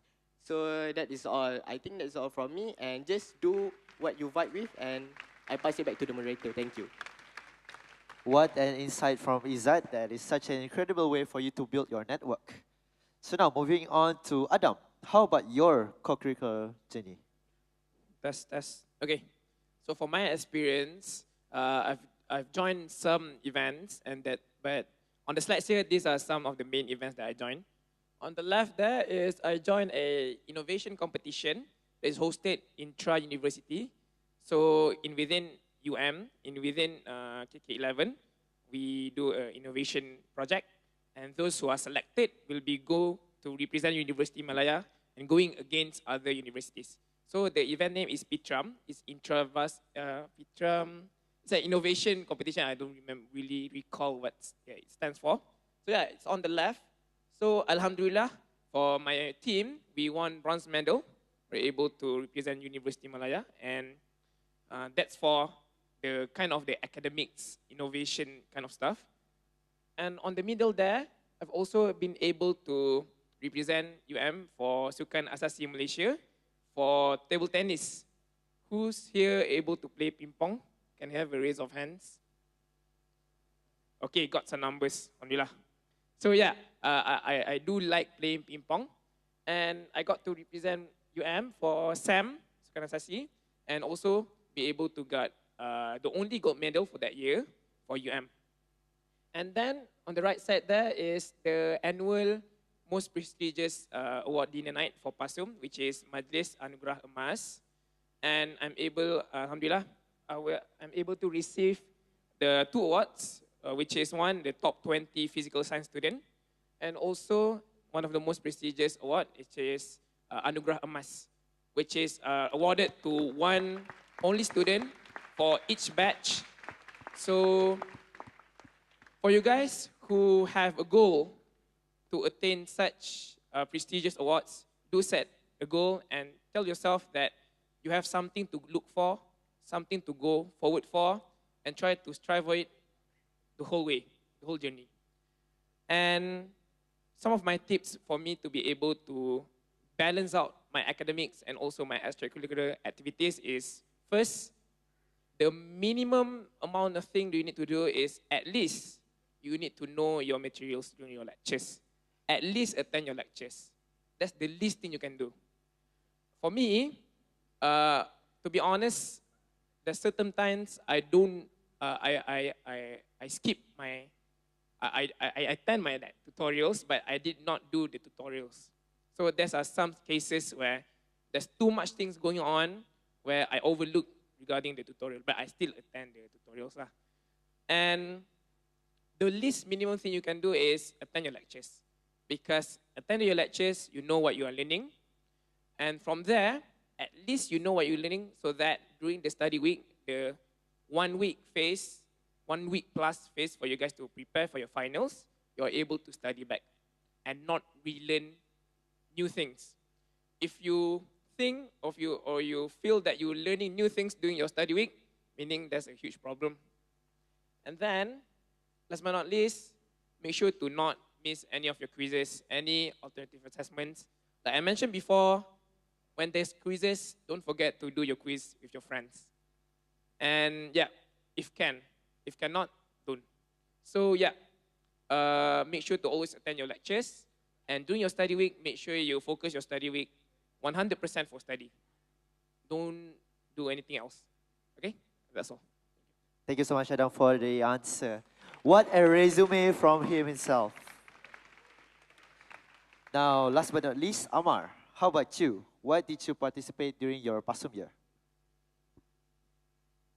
Well, I can say I did join a handful of programs. Okay. One thing I would say about the programs that I joined is basically I'm trying new things because when I first came to Pasum, I told myself I'm going to try new things that I've never tried ever in my life. So I did join a few programs, but I think I was more shifted towards the residential college programs rather than Pasum programs. But looking back, I would have balanced both out. Well, I took new roles, take new responsibilities such as being a multimedia and technical committee, esports observer for for COAS's esport tournament, and I think the biggest one was as a deputy director for Malam Emas Asasi, which I think have been stated many times as the greatest night in Pasum. And back then, I was a member of JKP Kerohanian and Perpaduan KUAS, which I did contribute, and I could say I devoted my soul towards that JKP. For every program I joined, every time they asked me to do this, I give 100% of my effort, because when I came here, I told myself, for everything that I do, for everything that I want to achieve, I'll give all in 100%. There is no backing down. So Alhamdulillah, during that particular night also, I was awarded as the most active member for that particular JKP lah, Alhamdulillah. And to summarize, overall, I treat co-curriculum and all these programs as side jobs, because it's good to release your stress by joining all these programs, joining competitions, having fun, playing sports, representing your colleges, representing, maybe one day you'll be representing once in a while. But remember, don't bite more than you can chew. You can join all these programs, but sometimes you know your limit. Don't try to push your limit to follow other people's. Maybe your friend can join all these programs but still maintain a good pointer. But if you try to do so, your pointer will take a toll, because that is what happened to me. So during semester 2, I changed, I shifted the way I see all these programs and curriculum and treat it as side jobs. Remember, you came here to study, to get good grades, and hopefully pursuing back your degree here in UM. So I think that would be all. Passing back to the moderator. Okay. Thank you so much, Amar. So as you can tell that everyone here, we can say they have a perfect work-life balance. And I hope you guys will do that too in this near future. So now we're going to move forward to our fourth segment, which is the time management. With all these clubs and demanding academics, time management becomes very crucial. So for our next round, we will be discussing on how do you balance studies and other activities. Izzat, let's go to you first for this round. How did you maintain your motivation when juggling such a packed schedule? Right, thank you, Zain. I think I would just go very briefly about this, because I think all the panels also shared the same tips. Know your priorities, do scheduling. But for me, my only principle for me is that I can join all of the activities. I can participate in a lot of activities, provided that I remember what is my sole purpose of coming here. So our sole purpose of coming here, even though we are so excited about doing some kinds of activities, our main purpose, our sole purpose of coming here is to grad Pasum with flying colours and to use this foundation certificate as a matter for us to enter our degree after we completing our Pasum years. So remember yourself that you can join any activities that you wanted to, but just do remember your responsibility as a student as well. So I only followed a simple principle that guide me until my second year, and I also use this during my degree years as well, which is finish important tasks before urgent tasks become stressful. That means that you needed to list out what are the most important things that you needed to do in that week, and what are your deadlines, what are your submission assessments and everything. Because if you are going to not attend or adhere to the submission deadlines, to your quizzes deadlines, then that quiz will be a stressful one for you. Suddenly, you cannot study so much for that quiz. So from you manage to get about 20 marks maximum, you only get 10 due to the lack of time you are studying. So remember that you can join pretty lot of activities, but just remember to complete those urgent and sufficient tasks first with the sufficient time. Because normally for Pasum, as I remember, normally the lecturers will release the assignments or question assignments during the week 2 or week 3. And you have until week 9, week 10, or even up until week 13 or 14 to submit everything. So you can join a lot of activities, but just prepare yourself well and do not be a free rider to your group members. This is very, very important, because obviously no one wanted to be in a group with a rider, and I don't think that you guys want to ride all your way throughout your Pasum journey as well. So, for instance, like you can see in front, some of the quests that I have been doing also may come out random to you as well. Today, I am sitting here sharing as a forum panel for you. But last year, in the same spot, I was sitting, clapping for DK Barat during Festival Seni Universiti Malaya. So that's why I said that as a law student, obviously DK Barat wouldn't affect me so much. Like, what do you mean? Cakap Kelantan on the stage, right? But it really shaped me into what I am today. And just know that you can join everything, but remember your priorities as well. So I think that's all from me, Zain. Back to you. Thank you so much, Izzat. What a great advice from him. So pushing your limits while sticking to a strict schedule is exactly how you make time for everything else. So next, we are going to our fifth session, which is about the scholarship, which is very important aspect for many students, securing and maintaining a scholarship. So since I'm actually a Sarawak Energy scholar, can I have a raise of hand for the Sarawakians here? Wow, okay. It's quite a lot. Okay. So, before I pass it back to our panelists, I'll first start with my scholar. So, for you guys that don't know about this scholarship, this is actually from Sarawak Energy itself. Sarawak Energy is like the TNB, but Sarawak version. They provide electricity for the whole of Sarawak.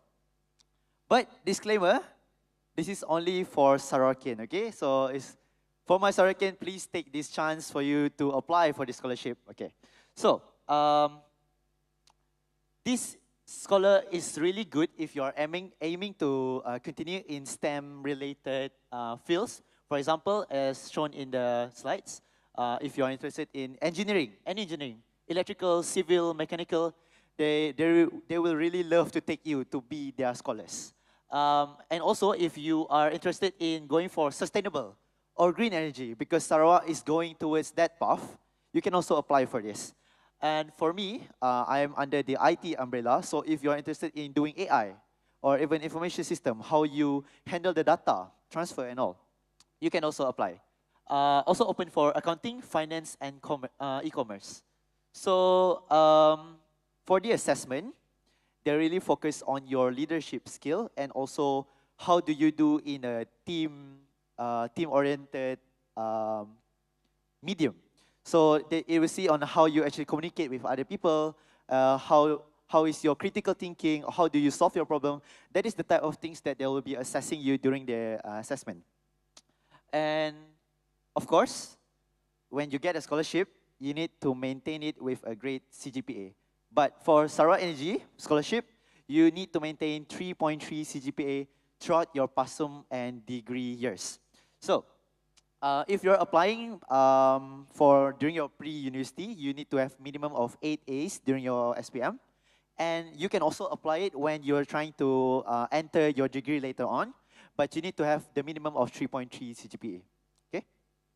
So, the best part of this scholarship is it pays a lot, like a lot. You can get up to 1.2 thousand ringgit to up to 1.6 thousand ringgit per month. And what you're going to do? You just need to study and maintain 3.3. 3.3 is actually not that high, okay?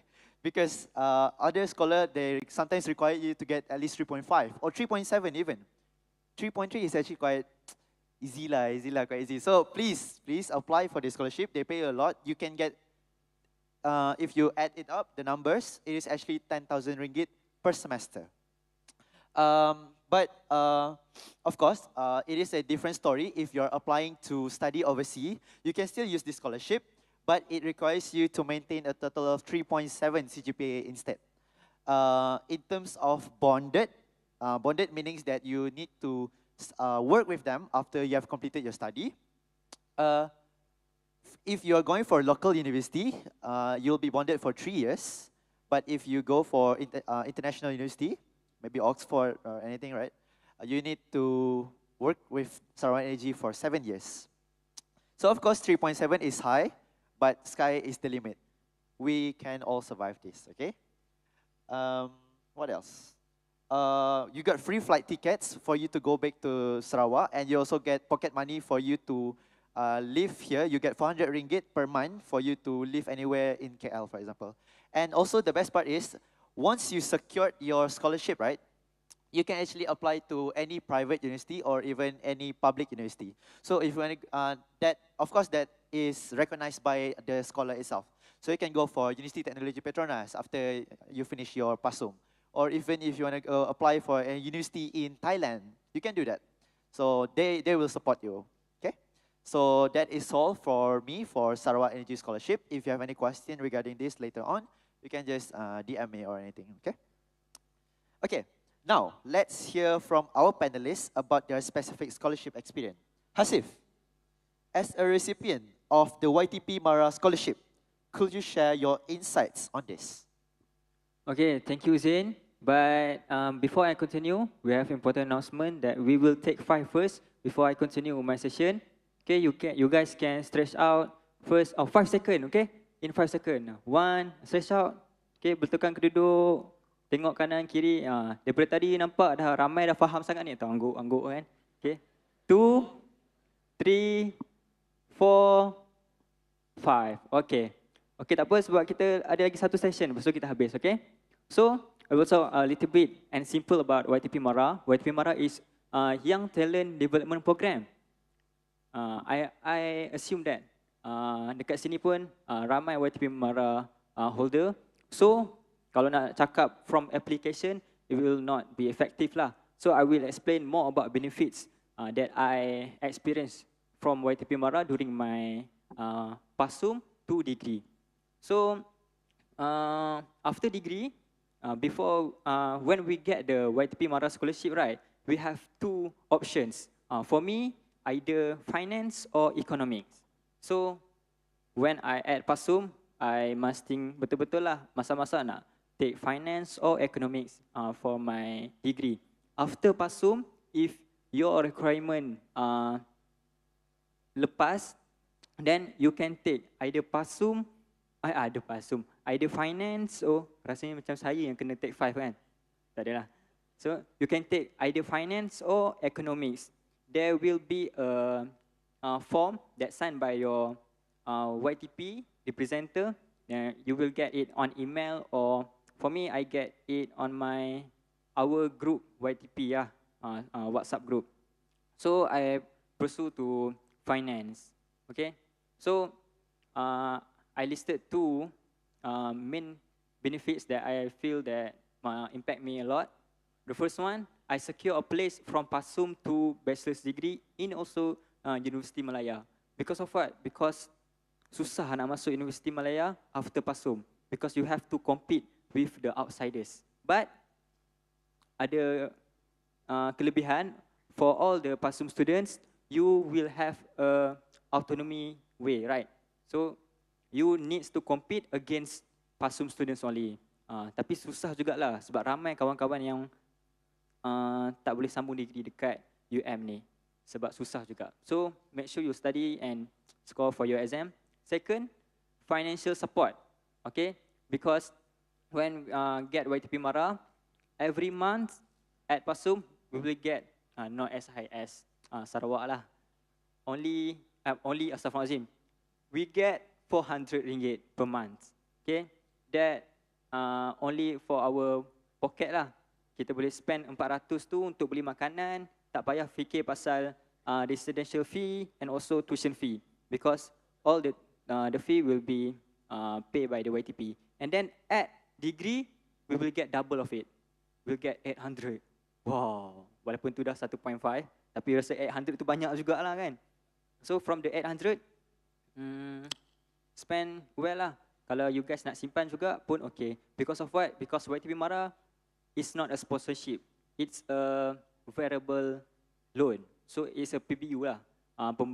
Pinjaman boleh ubah. So if you excel or get 3.5 or above for YTP Mara, you will just pay YTP back like 10%. So if, for example, I get 100,000, so I will pay back like 10,000. Okay, I think that's all. Thank you, Hasif. So having that guaranteed placement and financial peace of mind is definitely a huge weight off your shoulder. Next will be Neo. I heard that you're also a scholar. Can you share with us which scholarship are you from? Thank you, Zain. So I'm currently a Yayasan Sabah scholar since even before I started enrolling in Pasum, specifically the Beasiswa Cemerlang Negeri Sabah, BCNS, awarded only to 40 Sabahans SPM leavers after SPM. See, there are about 3 to 4 scholarships that are being offered by Yayasan Sabah, but because you guys will be starting your undergraduate studies soon being in the following year, maybe you can try to aim for the Beasiswa Kerajaan Negeri Sabah BKNS as well as the Beasiswa Pengajian Tinggi for IPTA or IPTS. It says here that the criteria is minimum credits for all subjects in SPM, including Bahasa Melayu, and you have to at least get a CGPA of 3.0 in your pre-U programs, like foundation, matriculation, STPM, and so on and so forth. For the courses that are being sponsored by Yayasan Sabah, I'm not entirely sure if these are the only courses that are being, sponsored by them, but it's good to kind of email them directly if should you have any further questions. But yeah, I'm just gonna keep this short. But one good thing about Yayasan Sabah is that I have personally contacted the Bendahari UM, and then I've made some arrangements with them. So even since my foundation days, my Pasum days, I have never paid out of my own pocket first. I've always referred any sort of payments that are required from me to Yayasan Sabah. So they will be the one to handle the payment matters. So I just study and live without any worries. Yeah, so I guess that's it for my segment in regards to scholarship. You guys can email them if you have any questions. This is strictly for only my fellow Sabahans, okay? Now I'm gonna be passing the floor back to Zain. Thank you. Thank you so much, Neo Nigel. Thank you for breaking down these specific Yayasan Sabah requirements, Neo. Okay, now Adam, tell us about MARA TESP, please. Okay, so for those who are unable to land a scholarship, you guys still can apply for a scholarship. One of it is MARA TSP, Tertiary Education Sponsorship Program. So this it's a variable loan, but it's really, really useful because if you graduate, let's say for me, for degree, if I graduate above 3.75, I only need to pay back 10% of all the loans that I have. But for students, if you are in Pasum or in pre-university, if you apply for Marathi SP, and let's say you are able to graduate from Pasum, you do not need to pay anything. So it's really a good opportunity for those who are unable to confirm or secure a scholarship. And the minimum amount of requirements to apply is really low. It's 3.00 CGPA for degree, and for pre-university, it's also quite low. So you guys can apply when it's open. It's open around 3 times a year, if not mistaken. And you need to check back on the official website about Marathi ESP. And for me, my cost is around, for my degree cost is around 10K ringgit, subsidized under UPU. But I've attained a loan for 44K, including the allowance and everything, all that. And if I graduate for Dean's List above 3.75, then I only need to pay back around 4,000 ringgit for the amount of money that I obtained. So it's really beneficial for you guys who need education funds. And yeah, just want to keep it short. You guys can have a look at it.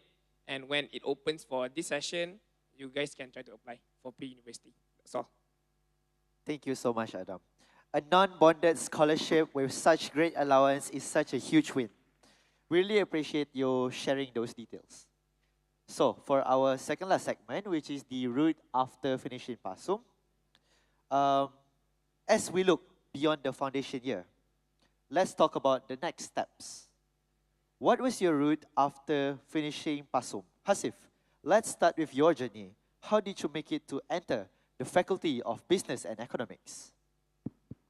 Okay, thank you, Zain. So, as I said before, I entered Bachelor in Finance through my YTP contract. But if you are not on a scholarship, you can apply on UPU. Apply on UPU. Then at Faculty Business and Economics, we have 4 courses. The first one is accounting, second finance, third business administration, and the last one is business academic, accounting. Ada 4 lah basically kan, ada 4.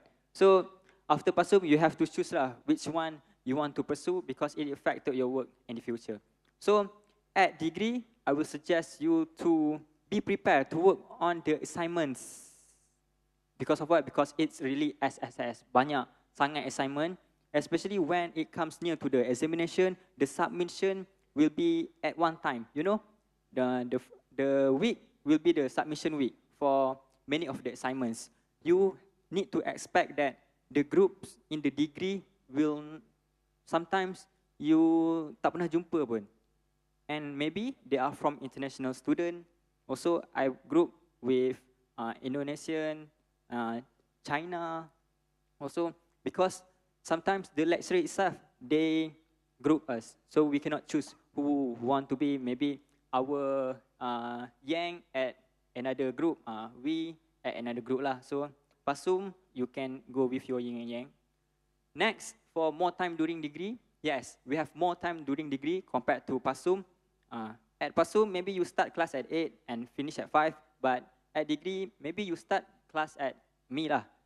Start class at pagi pun ada, at 8 and 11, then you will rest until afternoon, sambung 3 to 6. So, lagi banyak masa lah. You can use the time either to sleep or to shine. For me, I at the middle point lah. Sometimes I sleep, sometimes I shine. So, you can see at the picture, the first one, paling atas kiri tu, I get to podcast with UiTM Shah Alam. And then the next, sebelah kanan, I give YTP Mara Talk to the student from sekolah-sekolah elite in Malaysia, SDA, STAR, MRSM TGB, MRSM, banyak lagi lah kat situ. So bawah tu, I get an award at Malam Kolej Kediaman ke-13. So award tu based on my bagilah buat adalah kerja pengarah dekat situ. And lastly, I get into Astro Awani ya, suka sangat kan dengan kan sekarang kan apa ni World Cup. So Astro Awani, I get interviewed by Astro Awani for my participation in MFLS during that time lah. Malaysia Future Leaders School. I'm also the president of that club. Okay, I think that's all from me. Thank you. Thank you so much, Hasif. So next, what about Neo? What about you, Neo? Sorry. What about Neo? What about you, Neo? How did you enter the Faculty of Dentistry? Thank you, Zain.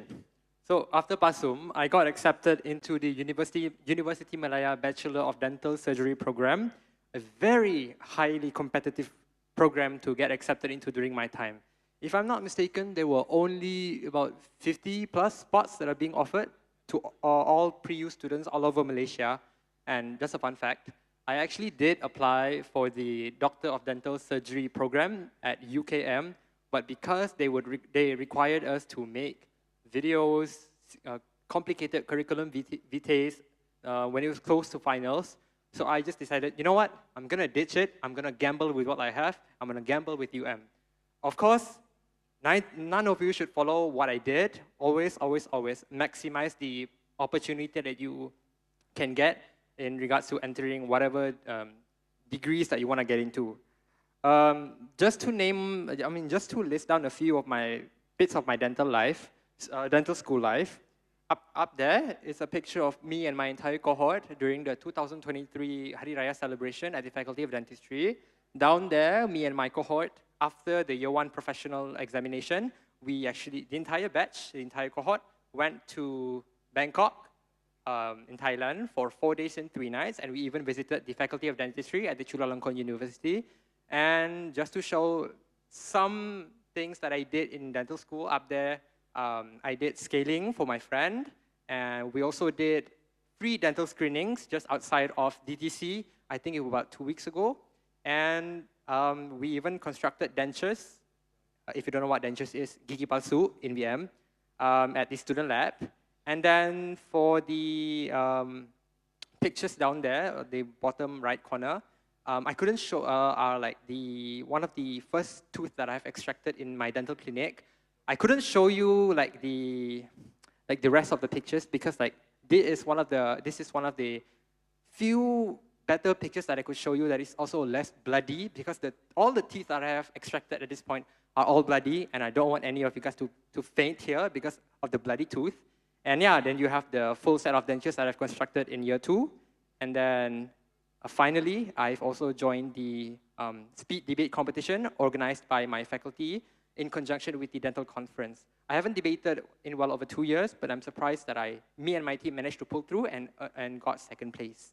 Overall, my day started as early as 8 a.m. and ends the earliest at 5 p.m. every day. It's not always that I get to go back to KK6 at 5 p.m. On most days, I usually go back at 7 p.m. because I have to go back to the student lab and construct my dentures. But having said that, having experienced this difficulty, as long as you enjoy what you do, there's nothing stopping you, and you will enjoy it eventually. And that is all from me. Thank you. I pass the floor back to Shane. Thank you so much, Neo. Securing a highly competitive spot in the Faculty of Dentistry is actually quite insane. Now, moving on to Izzat. How did you transition your life from Pasum to the Faculty of Law? Okay, so thank you, Zain.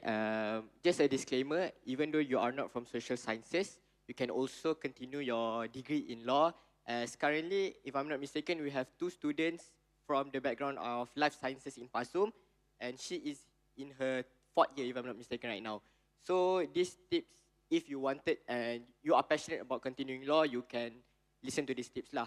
So to enter the law school of Universiti Malaya, it is a very strict and relentless competition, because every year we are going to have in about 900 applications from all over the world, from all over in Malaysia. So it doesn't matter where you are from, STPM, Matrix, other pusat asasi, you are going to compete in the same system, meaning that you are going to have that interview. So the interview is, personally for me, is one of the most nerve-wracking 15 minutes of my time in that year, because we are going to be interviewed by lecturers from the faculty itself, and they are going to ask us questions ranging from what is happening in Malaysia right now and what is happening in the world as a general. For example, in the current context scenario, if the interviewer asks you, why Trump started bombing Iran? So how are you going to answer what Donald Trump is thinking, right? So this comes to the point that you need to learn, you need to read a lot, you need to understand what you are reading, and you are going to be very up to date with what is happening, not just inside of Malaysia, but outside of Malaysia. And just fun fact information about our faculty, my faculty, we are one of the oldest faculty of law in Malaysia, and we born very distinguished alumnus.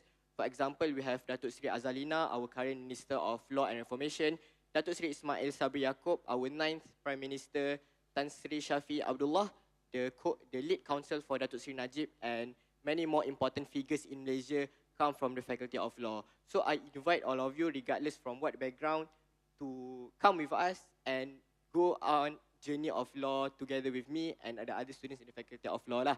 So a bit of the curricula in my faculty, we are a 4 years program.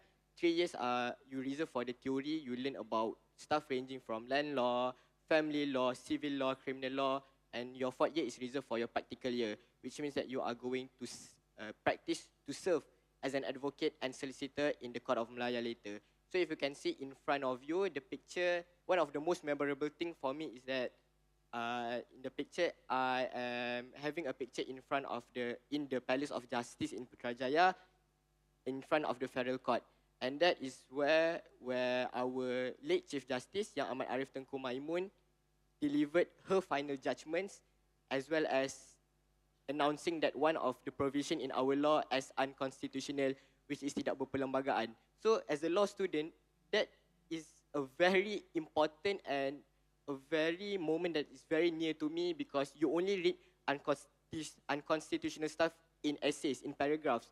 But to witness it in front of me and to hear yang Amat Arif Tuntun Kumaimun said, tidak berperlembagaan, from her ladyship herself, it is truly a joyful moment and a moment that I will never forget lah. And other opportunities, we also went to Prince Songkla University to learn about how Thailand legal system frameworks works there. So that's all from me, Izin, pass back to you. Thank you so much, Izzat. Surviving that intensive interview will be honestly clearly paid off. Okay, so it sounds like the Faculty of Law is also treating you very well. Now, Adam, how was your shift into the Faculty of Computer Science? Okay, test. Okay, for those who have deep interest in computer science and want to pursue their career in, let's say, programmer, a cybersecurity analyst, or anything related to computer, you can pursue your studies in Faculty of Computer Science and Information Technology, FSKTM. Okay, so there's a few programs offered. There's Artificial Intelligence, which is my major, Software Engineering, Information Systems, Cybersecurity, Computer System and Network, and Data Science. Yeah, that 5 for my year. And yeah, there's around 7 semesters and 1 semester for internship. So on the photo there, on the bottom right, that's my intern in Maxis. And the early semesters, the first 3 semesters, will be more to generalize for courses such as fundamentals of programming, data structures, algorithms. And starting from semester 4, you'll be learning more specialized courses, such as for AI. We learn more about computer vision and autonomous robotics, and etc. And yeah, and it's a really good option to consider learning computer science in UM because of the bunch of events and competitions and workshops that are hosted inside UM. So there's a tons of competitions such as hackathons, technothon, innovation competitions for you to join and use the knowledge that you have and try to make something use of it. And also there's a bunch of workshops and also career fairs for you guys to attend and try to find a good place for you to land your career on. So yeah, it's a really good opportunity for you guys to pursue in technology. So that's all. And think other questions can ask later. Thank you so much, Adam. And now we're going to our final panelist, which is Amma. How did you navigate into the Faculty of Engineering? Okay. Of course, physical science students, if I think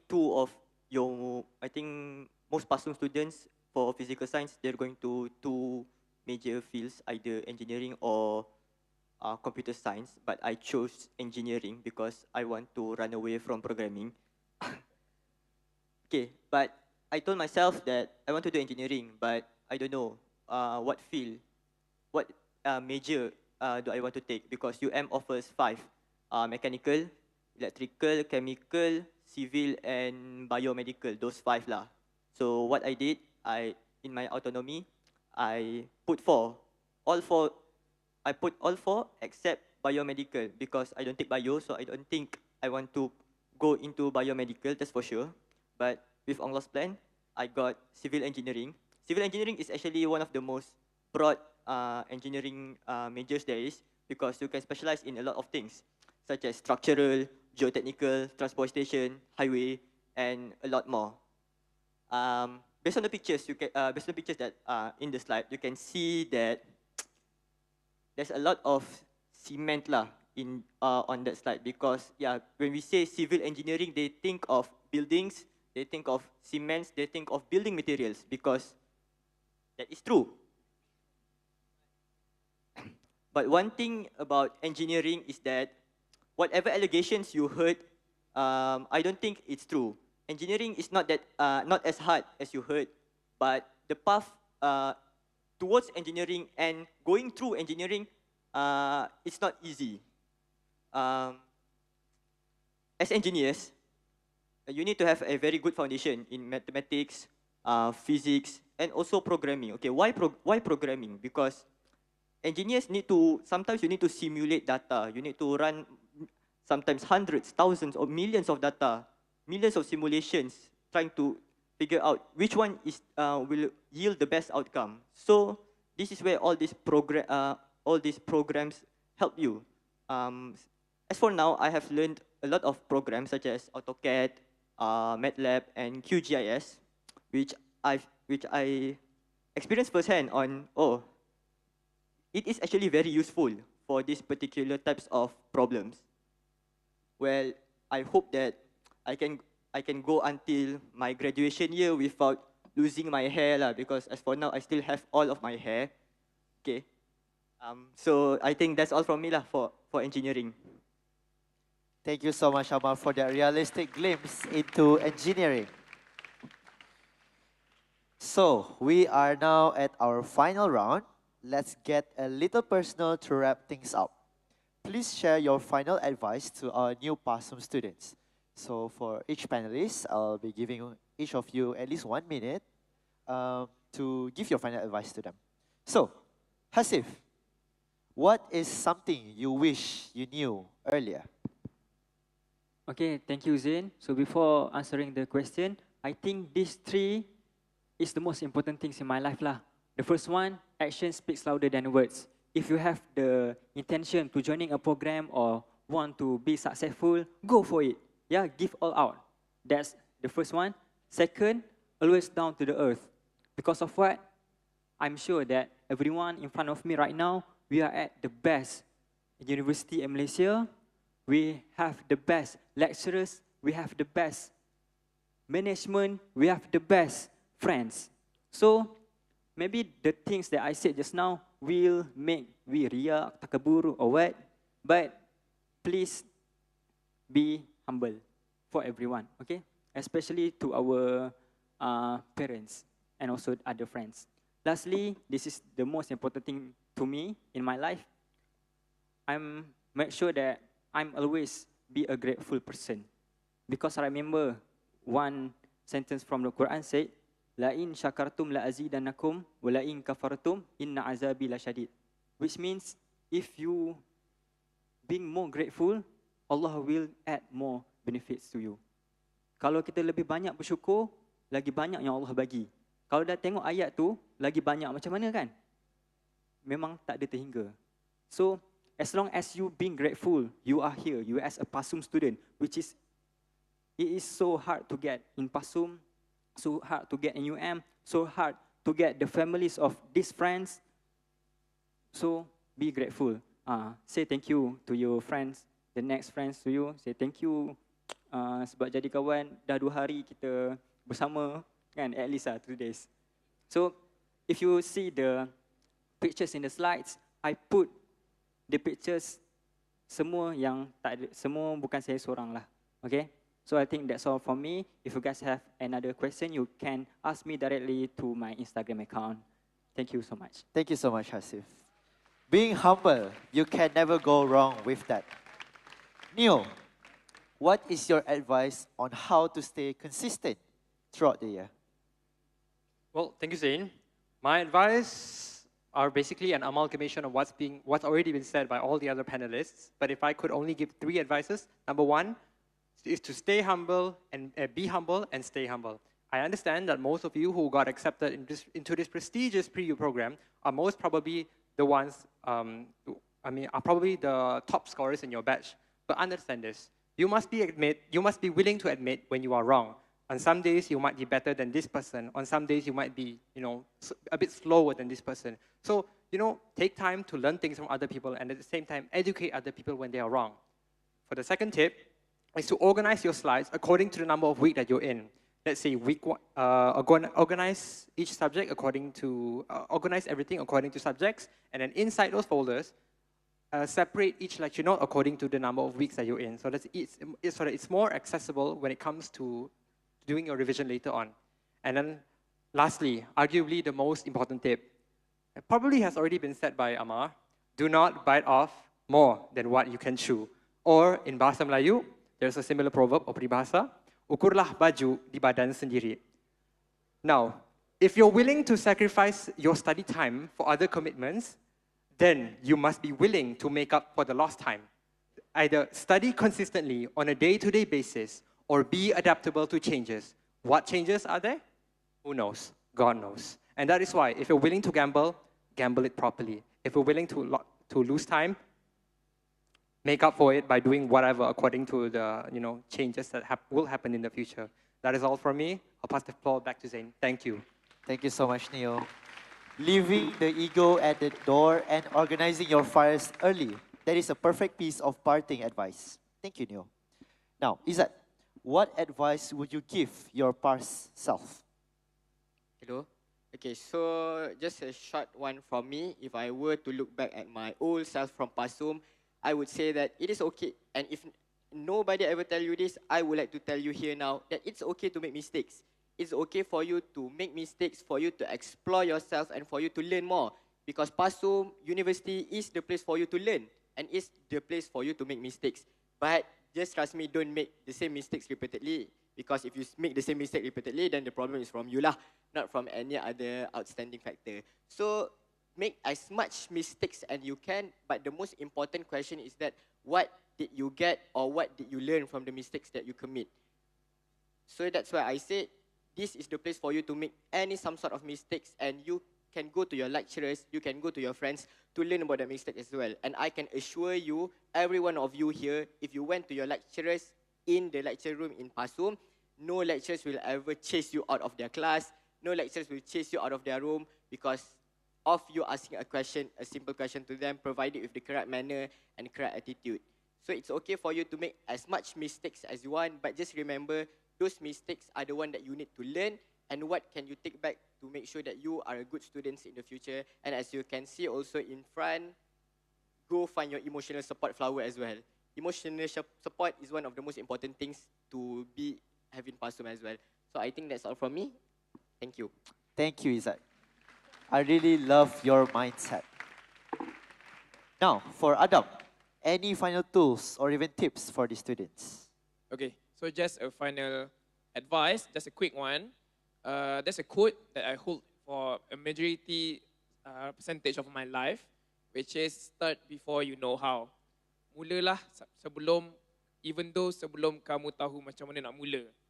So with the bunch of resources, technology that we have now, even AI support, Gemini, Chat, Claude, and even the resources that we have online, there's a bunch of things that we can do, and the limits that we have now is endless.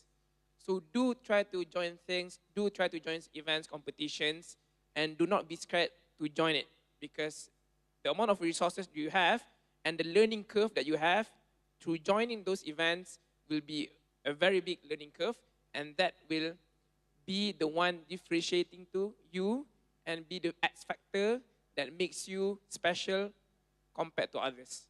So in your Pasum journey, yes, academics is important, but also try to join things, join events that were able to make you better and differentiate you from others. That's all. Thank you so much, Adam, for your answer. Now, for Amma, to close us out, what mistakes should junior avoid? Okay, the best for the last, eh? Okay. So I think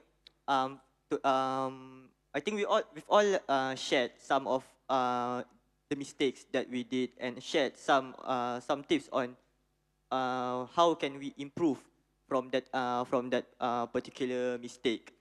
Yeah, I think you just need to remember that for every mistake that you make, you will get better, you will get stronger. As the quote I put up on the slide, Pasum makes you stronger.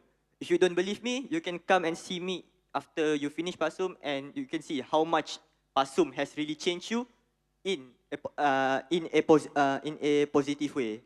And of course, don't be shy. Don't be shy to try new things. If you want to enter that competition, enter. If you want to join that program, join. Connect with your lecturers.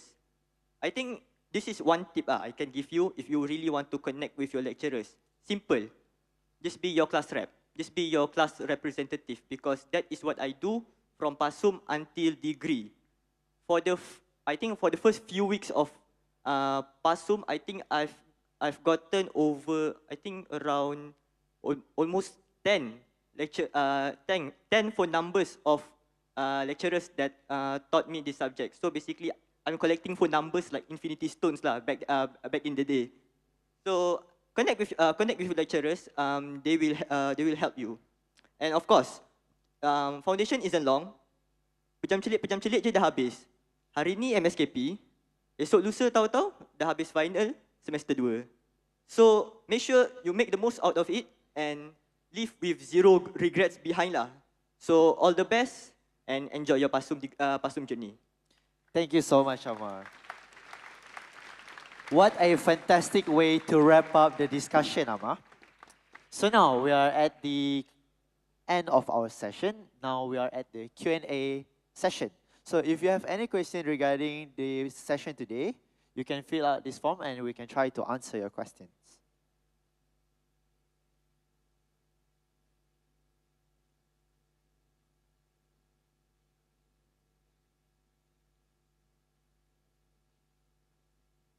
I'll give you guys 1 minute to scan and try to ask questions.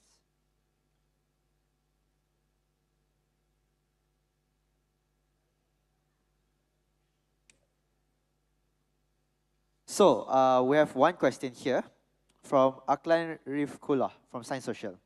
What degree can I do so that I can become a psychologist? The question is asked to panel Hasif.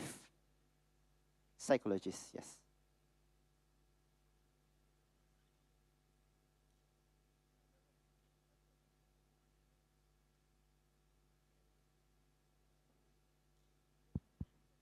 Okay, thank you for asking that question. I think Izzat is more expertise in that field, so I pass the question to Izzat to answer. Okay, Izzat? So thank you. So just as disclaimer for social sciences students, you are welcome to continue in any fields that are offered by University of Malaya except for pure science fields. So courses like dentistry, medic and biomedical, you are going to need laluan from physical or life sciences lah. But for psychology, law, economics, accounting and everything, you just need to choose your streams properly during your second semester. For social sciences, we are going to have our streams in our second semester ranging from arts, humanities and business. So if you are sticking towards your side, and if you know that you wanted to pursue psychology from the start, I would suggest and advise for you to go to the humanities streams as you will learn subjects that is related to sociology, psychology and everything. And you also need to look at the requirements to enter the course, whether it is an interview course or not. And plus, manage your pointer well. So I think that hopefully that answers the question. Thank you. Okay, thank you, Hasif. So for the next question from Lo Yi Yang from Physical Science. Does joining extracurricular activities in Pasum increase your chances of getting into an engineering degree as a physical science foundation student? Or is it just the matter of CGPA? This question will be answered by Adam Razali. Okay, so okay. When you guys finish Pasum, you will to enter a public university. You need to fill in the UPU form. So how does UPU work? It takes 90% of your academics, your CGPA from Pasum, and also 10% of your merits. So to answer the question, yes, it's really important, and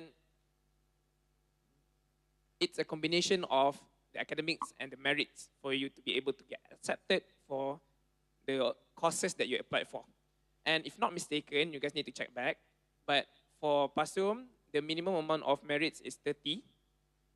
So you guys need to at least try to obtain and join events and competitions and everything, and try to exceed amount of merits of 30. But you need to check back the minimum amount of merits. So yeah, to answer the question, yes, it's mandatory, and it is calculated inside the filtering system of UPU. Yep. Thank you so much, Adam, for the answer. Because we're running out of time, we're going to answer on the one last question. And we get the question from Nur Humaira binti Muhammad Nizam from Science Hayat. The first question was, how long before mid-semester and final semester do you start studying or cramming for it? And second, if you are planning to continue Bachelor of Dental Surgery, which one should we prepare more during Pasum, chemistry or bio? This question will be answered by Neo Nigel. Okay, so for the first question is how long did I start studying before any tests, right? Okay, I do not condone cramming. I'm just gonna say it. Cramming is bad, even during Pasum. Been there, done that. Did not work in degree, almost failed. So do not cram. Just like what I said earlier, please study consistently on a daily basis. Even if you can't finish a topic in one single study session, at least study something. It's better than not doing anything at all, right? For the second question is, which subject should we focus more if you want to enter the Bachelor of the Dentistry program, either chemistry or biology? Both. Do not choose your subjects, guys. Even when you're applying for dentistry, right, they will look at your best 3 results. And one mandatory subject that is included in those best 3 is mathematics. So to maximize the chances of you getting into dentistry, study everything, excel in everything. Do not choose your subjects in which you want to score in. Thank you. Thank you so much, Neo, for that incredible answer. We have now reached the end of our session. On behalf of everyone here, I'd like to give a huge thank you to our amazing panelists for their time and inspiring stories. Let's give them a round of applause, please.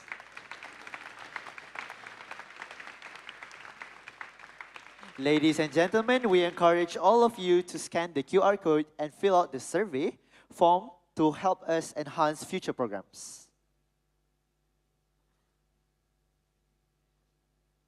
To our new Pasum students, remember, it might not always be easy, but you're not alone. Seek help when you need it, get involved, make many friends, and enjoy the journey. Once again, welcome to Universiti Malaya, and we wish you all the best in your foundation studies. Thank you for being with us today, and we hope to see you around Universiti Malaya.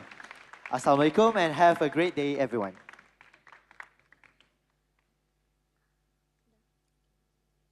Now that our event has come to an end, I would like to invite Dr. Fauzani, accompanied by Sir Hadi, to give our speakers and moderator a token of appreciation. Please welcome.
Thank you to Dr. Fauzani and Sir Hadi for the token of appreciation. Moving on, we are going to start our photography sessions. Diminta abang-abang yang kacak di hadapan untuk turun ke tengah agar kita dapat mengambil gambar bersama-sama. Pelajar juga boleh bersedia sebab kita akan mulakan sesi fotografi. Gambar daripada atas pentas, jadi yang tidur boleh bangun.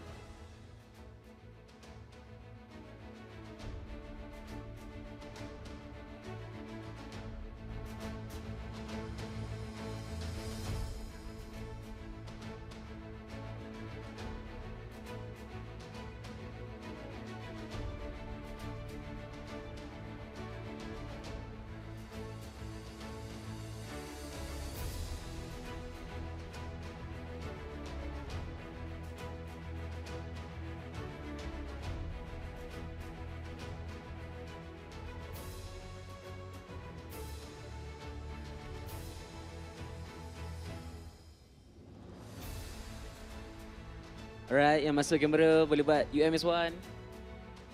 Jap. UMS1. Jari-jari. Jangan risau, kamera kita bukan ada satu, ada banyak lagi. Mungkin tak nampak. Alright, 3, 2, 1. 3, 2, 1. Alright, thank you.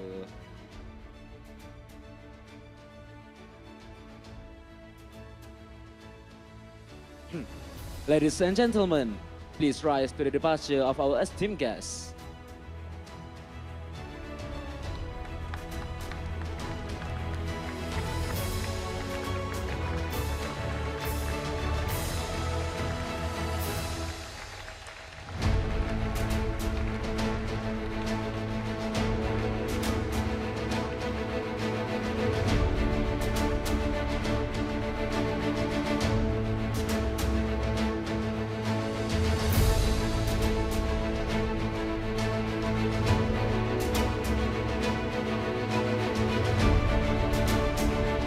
Students, you may now be seated. With that, we have come to the end of our forum sharing session. On behalf of the organizing committee, I would like to extend our heartfelt appreciation to our distinguished panelists for sharing their valuable knowledge, experiences, and insights with us today. A sincere thank you as well as to all participants for your presence, attention, and active engagement throughout the session. We hope that the discussion today have provided meaningful perspectives and inspired each of us to continue learning and growing. That's all from both of us. Thank you.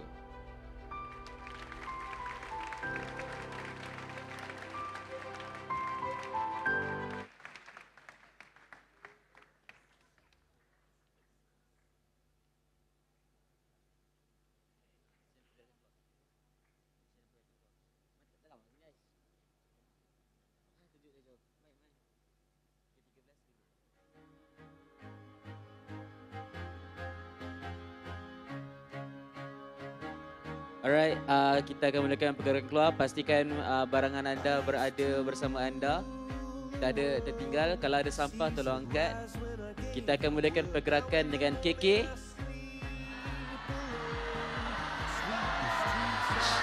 Okey, bertenang. Kita bagi orang jauh dulu. KK 13. KK 13, PP boleh bersedia.